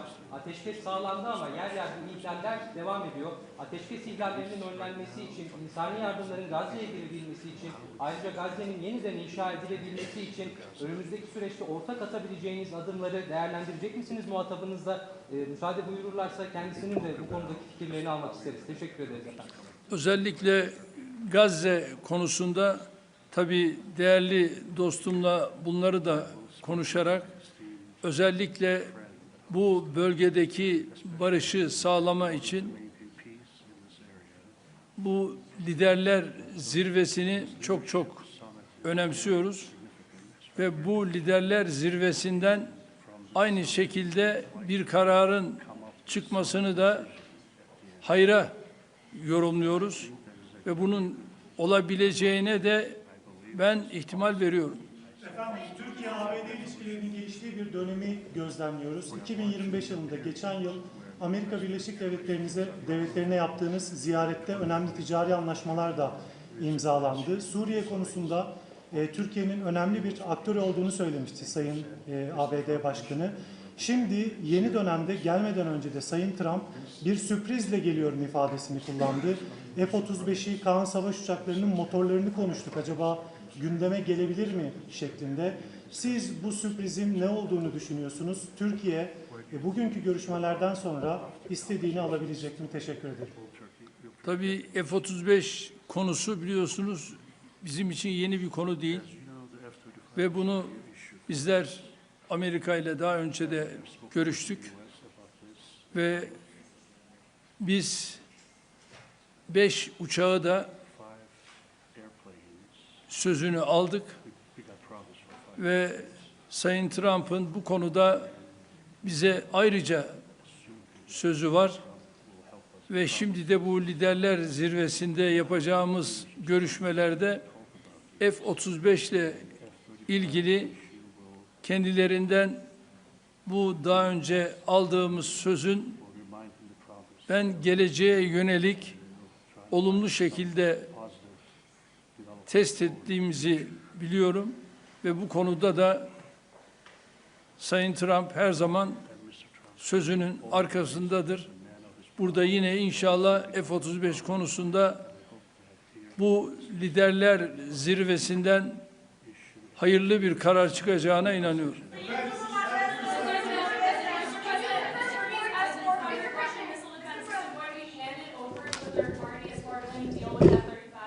What does that mean? Is it going to be handed over to a third party? Is that not part of the deal? Third party? What is the third, with respect to what? There's our concerns about the Russian missile defense system. Do you have those concerns about this system? Are they going I to have no concerns at all about anything. I mean, he's a leader of a country that he's made a much better country, much more powerful country. And you see it. I mean, it's beautiful. You get off, the roads are beautiful. It's an amazing thing. No, I have no concerns about anything having to do with Turkey. The relationship, I would say the relationship with Turkey right now is better probably than it's ever been. It was good in my first 4 years, but I think now it's probably even better than that, if that's possible.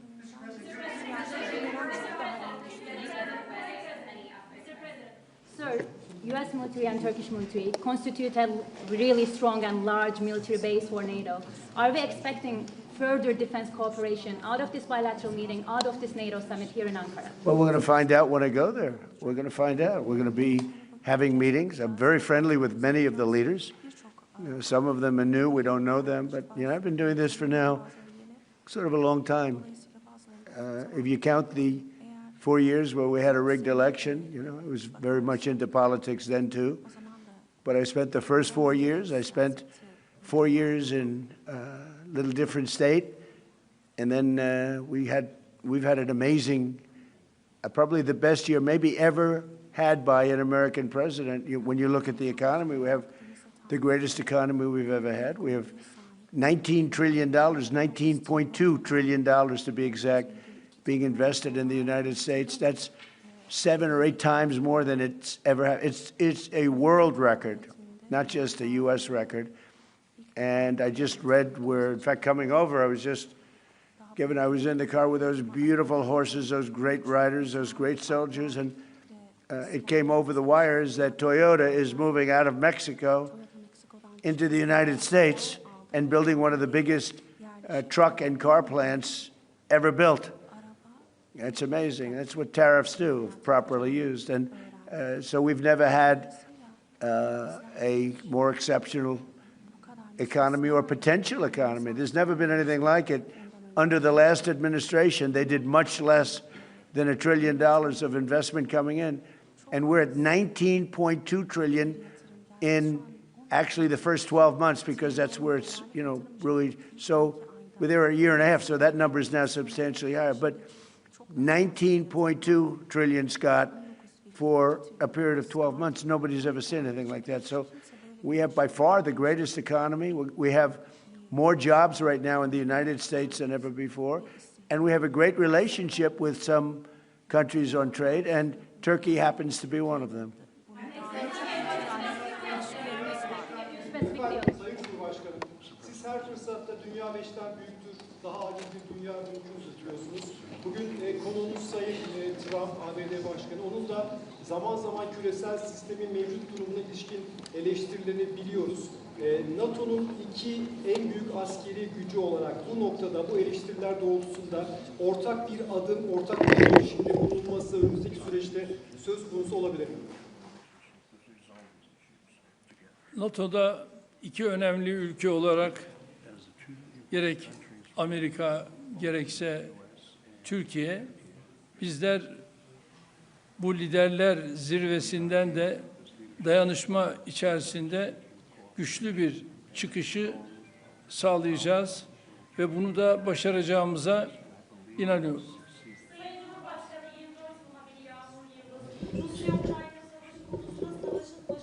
Bu yana arabuluculuk tesis ettiğiniz, 2 ülkenin Dışişleri Bakanlarını Antalya Diplomasi Forumu'nda bir araya getirdiniz. İstanbul'da çok önemli müzakereler yürüttünüz.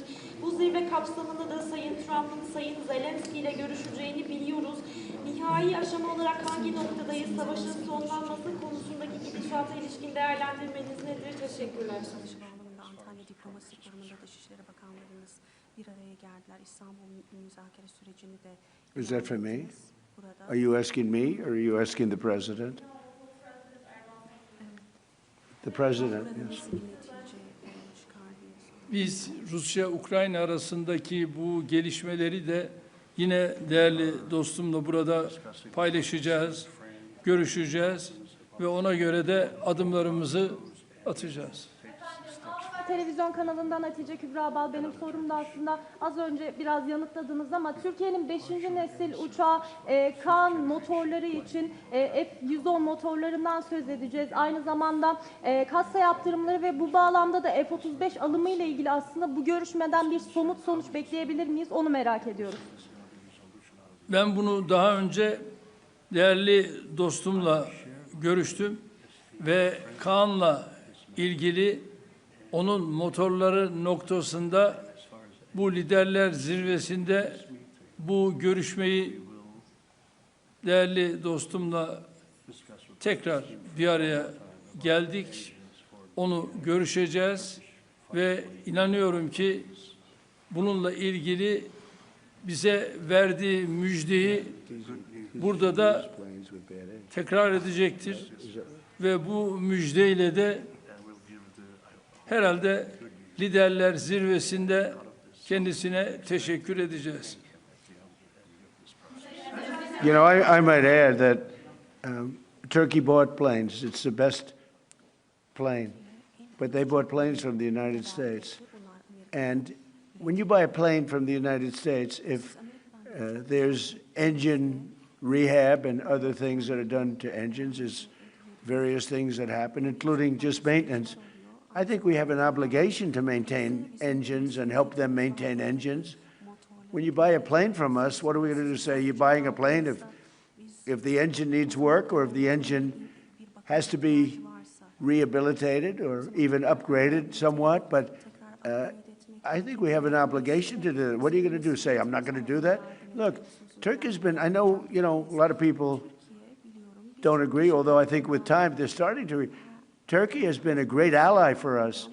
Turkey could have gone on the side. They know Iran very well, and they know the problems with Iran. But they've been very instrumental, along with a couple of other countries, of helping. They could have gotten into the fight. You know, I hear some people saying about their relationship with Israel. They could have gotten into the fight. They're a very powerful military nation. They didn't do that. Maybe they didn't do that because of me, but they could have gotten into the fight on the other side. They are a nation that's been very, very good, and I can speak for myself as president. They've been extraordinary in many ways with respect to our relationship, including trying to end the war with Iran, or whatever you call it. It's not even a war, it's a military operation. It's a denuclearization. That's really what it is, of Iran, because I don't think he wants to see them have a nuclear weapon either. I'm pretty sure of that. In fact, I'm totally sure of that. So, but when they buy a product from us, whether it's a plane or anything else, when it's time for maintenance, I think don't we have an obligation to help them? What are we going to do? Say, we're not going to let you use the product that you spent a lot of money in buying? And especially when it's been somebody that frankly has been more helpful to the United States than many other more traditional countries.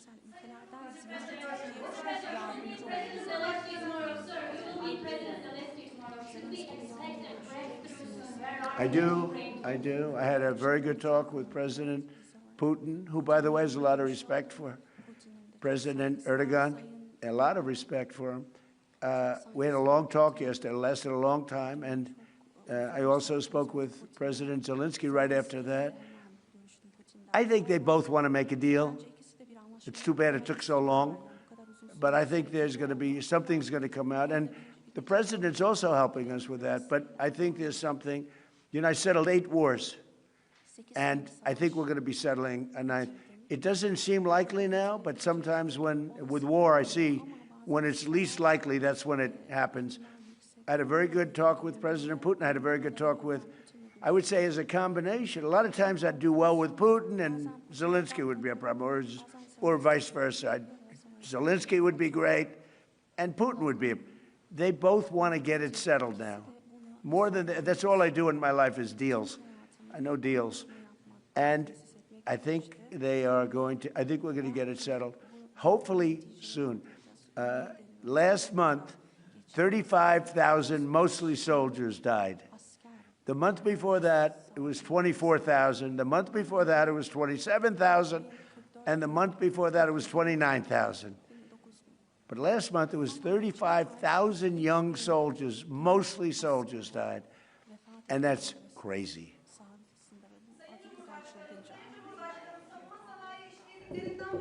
Ancak savunma sanayi işbirliğimizi sürdürebilmemiz için Amerika'nın katsa yaptırımlarını da kaldırmış olması gerekiyor.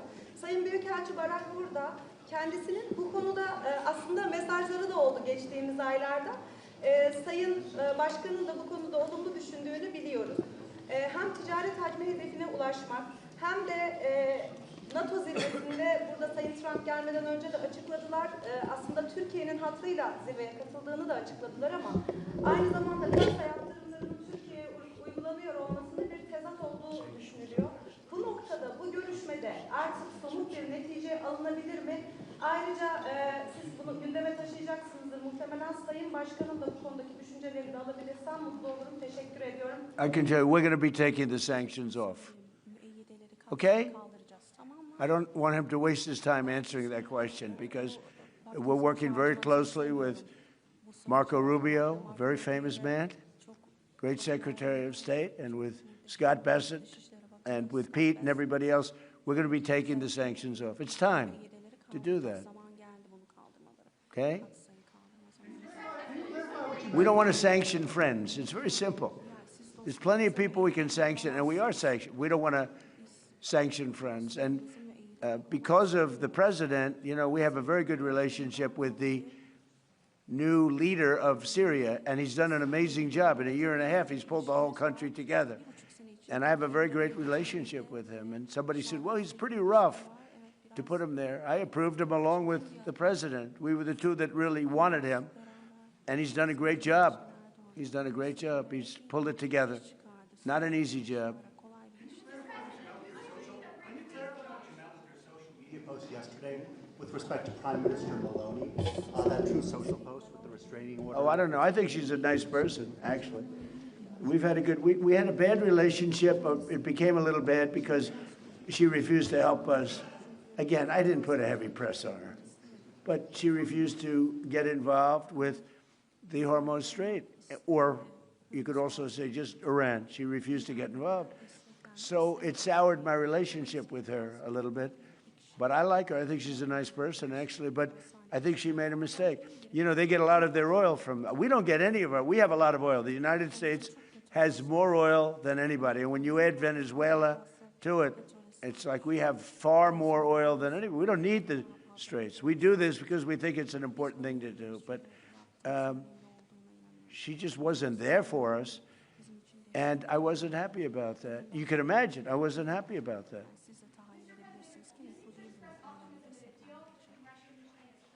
Why do you think that? What conditions have changed? Did Putin seem... About with what? Russia-Ukraine. Did Putin seem open to any concessions that he Never had? changed. I just don't want him killing people. You know, it doesn't affect the United States. When Biden was here, he gave them hundreds of billions of dollars worth of equipment. Now I sell the equipment for, you know, fair price, the full price. And I sell it not to Ukraine, I sell it to the European Union. They pay us. But with me, it's not anything to do other than I'd like to save lives. You have 25, 35, 30. One time it hit 41,000 a month souls. They're dead. They leave their mother in Ukraine. They leave their mother and father in Russia, Ukraine. They wave goodbye. And a week later, they're dead. It's crazy. And I would like to see. It doesn't affect us. It really, you know, it's far away. It affects Europe much more. We're there to help Europe, but it doesn't affect the United States. We have an ocean in between. But, you know, it's just, I can't stand watching what's happening. I've seen the pictures of those battlefields, and it's a drone war. It's a war of drones. It's a whole new technology. And we're actually the leader in drones now. We have the most sophisticated drones, but people wouldn't believe how violent it is. And I've seen the battlefields. They send me pictures. I actually want to say, don't send them to me. Pete, this man right here sends me pictures. Pete Hegseth. And I said, Pete, you know what? It doesn't help to look. I've never seen anything like it. It's carnage. And it should stop.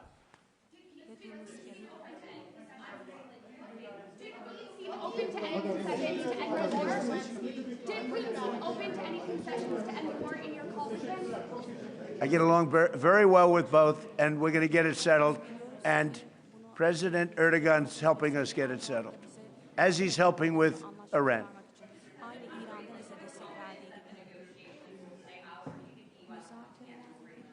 With respect to what? Well, that's what hurt my relationship with NATO, because Greenland doesn't help Denmark. Denmark doesn't spend money to really help Greenland, but it's an important part for the United States. And it's surrounded by China ships and Russian ships. And that's not going to happen. The ships it's not going to happen. it was Greenland that, and it continues to be, that should be controlled by the United States, not by Denmark. And when they wouldn't go along with it, and with all the money we spend to help them with Russia, and we don't have to spend any money, we could remove all of our soldiers out of Europe. Because as you probably noticed, Europe's a very different place than it was 20 years ago. A lot different, much different.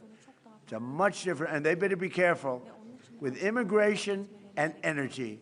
If they're not careful with those two things, you're not going to have a Europe anymore. Okay, thank you very much, everybody.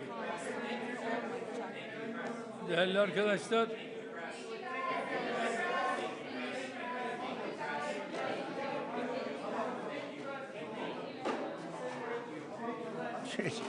One thing, it's amazing. It's amazing. Harika gerçekten. İnanılmaz bir şey yani.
Pa mi smo uvijek zastupali, i to je od pamtivijeka načelo slobode plovidbe i sigurnosti, da je sloboda sigurnosti svaka zemlja i članica međunarodne zajednice Ujedinjenih naroda.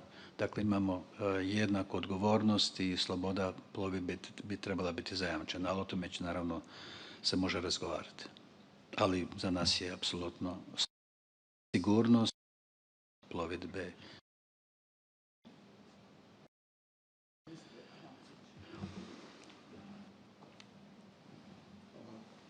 Evo, vezala bi se na Tihomira, pa bi dodala da u nacrtu deklaracije piše da su se sve zemlje članice, a to je usvojeno na razini veleposlanika, znači to je formalnost zapravo na kraju ovog foruma, da su sve zemlje članice se usuglasile da A, Iran ne smije imati nuklearno oružanje i B, slobodnu plovidbu hormuškim tjesnacem. Što bi to značilo na razini cijelog saveza? Kako vi to vidite?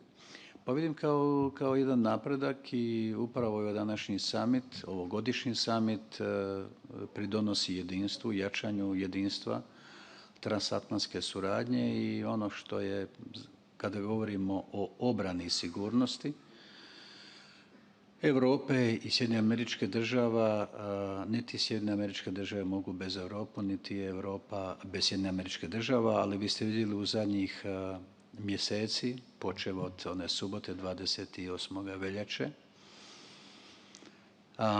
što se sve događalo i koliko smo bili zabrinuti upravo i zbog hormuškog tjesnaca koji je bio zatvoren i koliko su građani, koliko je Hrvatska, naravno isto kao i sve druge države, koliko je vlada bila angažirana u smanjivanju, u pridonošenju, smanjivanju utjecaja, negativnih implikacija na ono što se događalo, dakle, zbog hormuškog tjesnaca, to je visoka cijena energetskih derivata, energenata općenito.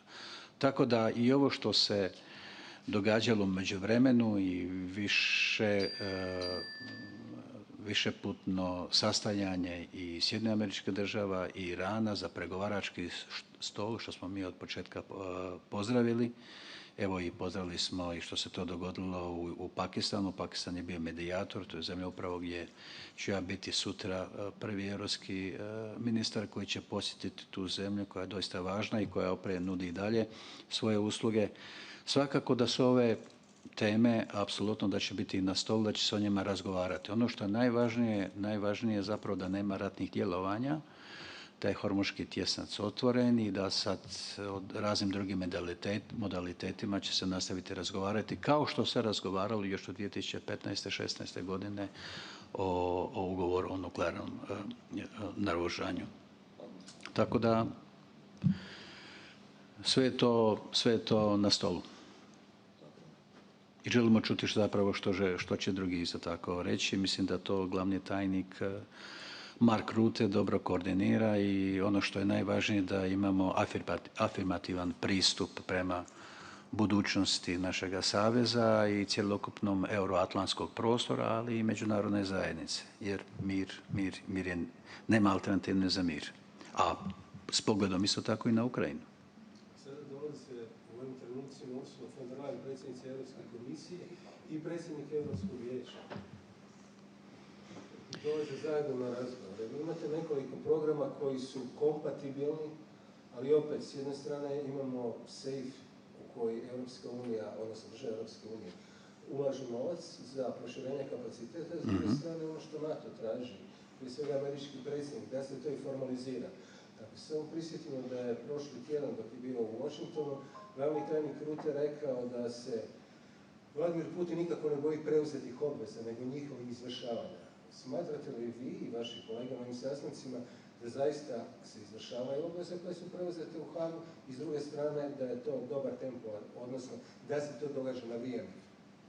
Pa vaše pitanje je apsolutno u redu jer ono zapravo prati dinamiku svega onoga što se događa u ovoj vrlo izazovnom vremenu s kojima gdje smo suočeni sa velikom krizom na Bliskom istoku i naravno ratom, agresijom Rusije na Ukrajinu, ali u svemu trebamo razgovarati i razgovarat ćemo. Ja mislim da jesmo, da je tu NATO savez apsolutno ispunio svoje obveze i da je tu gospodin glavni tajnik u pravu.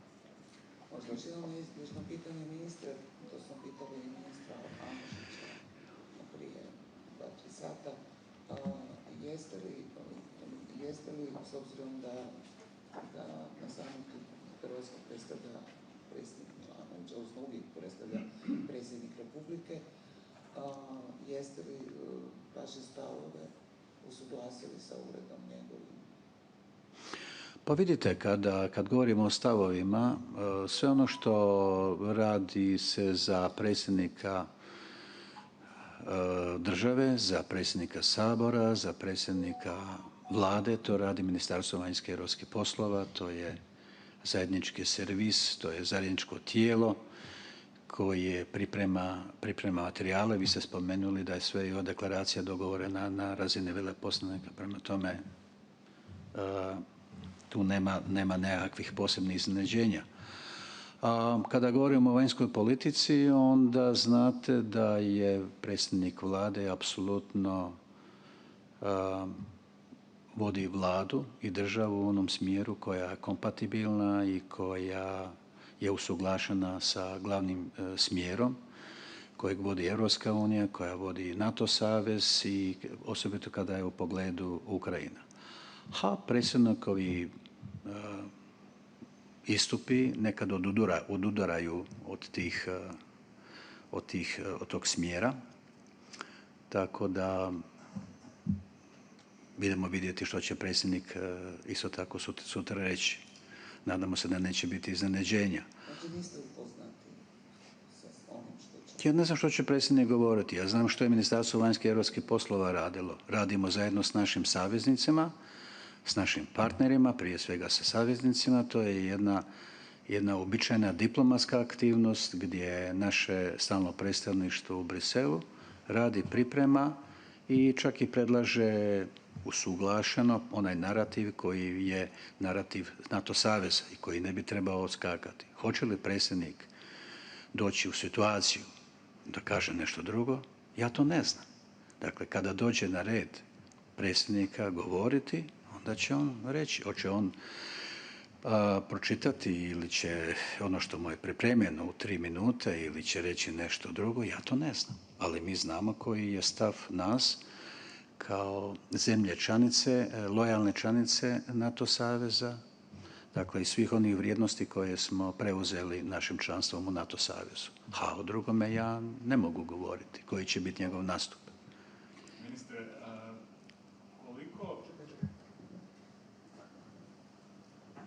Ministre, iako se ovdje većina zemalja koje su došle i u završnoj deklaraciji, pogotovo glavni tajnik, šalju poruke jedinstva, sklada, dakle da nema problema u Savezu, ipak je Donald Trump, nema sad dugo da je održao jedan zajednički susret s predsjednikom Erdoganom i od njega smo ponovno mogli čuti poruke kako smatra da SAD treba kontrolirati Grenland, kako ponovno je tu bila kritika prema ostatku NATO saveza, odnosno prema europskim zemljama članicama. Dakle, koliko vas brine nestabilnost koja stalno dolazi od predsjednika Trumpa bez obzira na sve vrste dogovora? Pa ne brine nas jer smo mi naučili već na jedan način ili stil kako predsjednik Trump to govori. Bilo je to i u ranijim mjesecima i tako dalje. Vidite, i kada ne bi bilo sklada negdje, mi apsolutno trebamo njegovati tendenciju prema stvaranju sklada. Jer, čujte, drugačije nemate alternativu za jedan savez čiji su ciljevi jedinstvo, solidarnost, kolektivna obrana i zajedničko odvraćanje od prijetnji. Tako da tu samo mogu ja sad, čini mi se po ovome kako smo i pripremili ovaj NATO summit i deklaraciju i općenito sve dokumente koji se činjavaju ovaj summit, mislim da možemo reći da sam optimističan i da možemo reći u odnosu na ranije godine da će ovaj summit biti jako dobar i da će polučiti dobre rezultate i da će pokazati upravo to transatlantsko jedinstvo i zajedništvo. Hvala.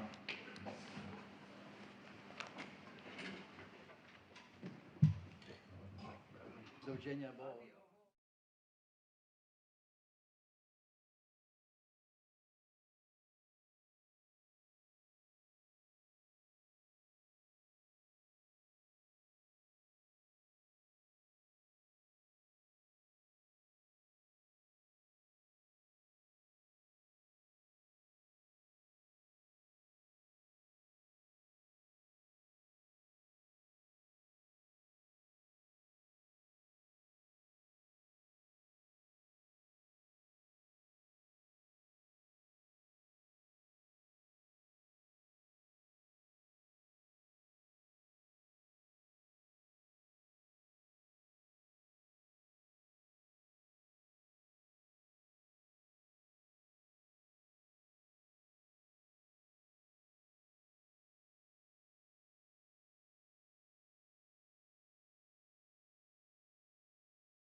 Okay, good evening, both of you. I'm so happy that we have this opportunity. Thank you for being here at the NATO summit. I basically would say that when it comes to NATO and EU cooperation, it couldn't be better. We have a clear distinction of labor where NATO is working on the capabilities and the standards and the command and control, and basically all the rest is being handled by the European Union. So that has to do with resilience, infrastructure, the defense industrial base, but also money. And you are so successful in making sure, for example, through SAFE and all the other programs the EU is running, that the money is there supporting the 27 EU countries, 23 of which are also a member of NATO, an ally within the alliance, that the money is there. So for all these reasons, and this is crucial, because we have the Russian threat, we know the Russians work together with North Korea, China and Iran, so we cannot be naive, we have to pull together. This is exactly what we are doing, and I really want to both thank you for that. So whom can I give the floor? Is there a protocol order? We have a protocol order, my friend. So you first. Dear Mark, dear Ursula, first of all, I would like to express I'm so glad with this, our strategic cooperation. Our member states, as you knowledge, are fulfilling their commitments. Yeah. And Europe is taking greater responsibility in our own defense. Absolutely. And now we need to continue. And what the European citizens expect from this Ankara summit is a clear message. Then we can continue to rely on NATO for their own defense and also for our deterrence, based on the very strong transatlantic relationship. Then my best wishes for this summit and for a clear outcome. Thank you so much. And also from my side, my dear friend Mark, thank you very much for this meeting here in Ankara. Indeed, a strong Europe is a strong NATO. And we are determined to fill the gaps that we see in the defense posture. And for that, we have mobilized 800 billion euros up to 2030 that have to be invested to have a strong defense industrial base. Not only do we want a strong defense industrial base, but also we want more joint venture with Ukraine, because they are highly innovative and battlefield experience. And of course, we want more joint procurement within the European Union, because this means interoperability. So many topics to discuss with you. Thank you very much for inviting us. Thank you so much. So thank you. Let's start. Bye-bye.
Nerede? Oturduk. Gelenlere hiç bekletmeden direkt kim geliyor?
9'da demiştim ya, 9'da geldiğiniz zaman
bekliyoruz artık zaten.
marşı, dastur. Haydi, ya Allah.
devlet başı hastur. Haydi ya Allah.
Fatih Marşı hastur.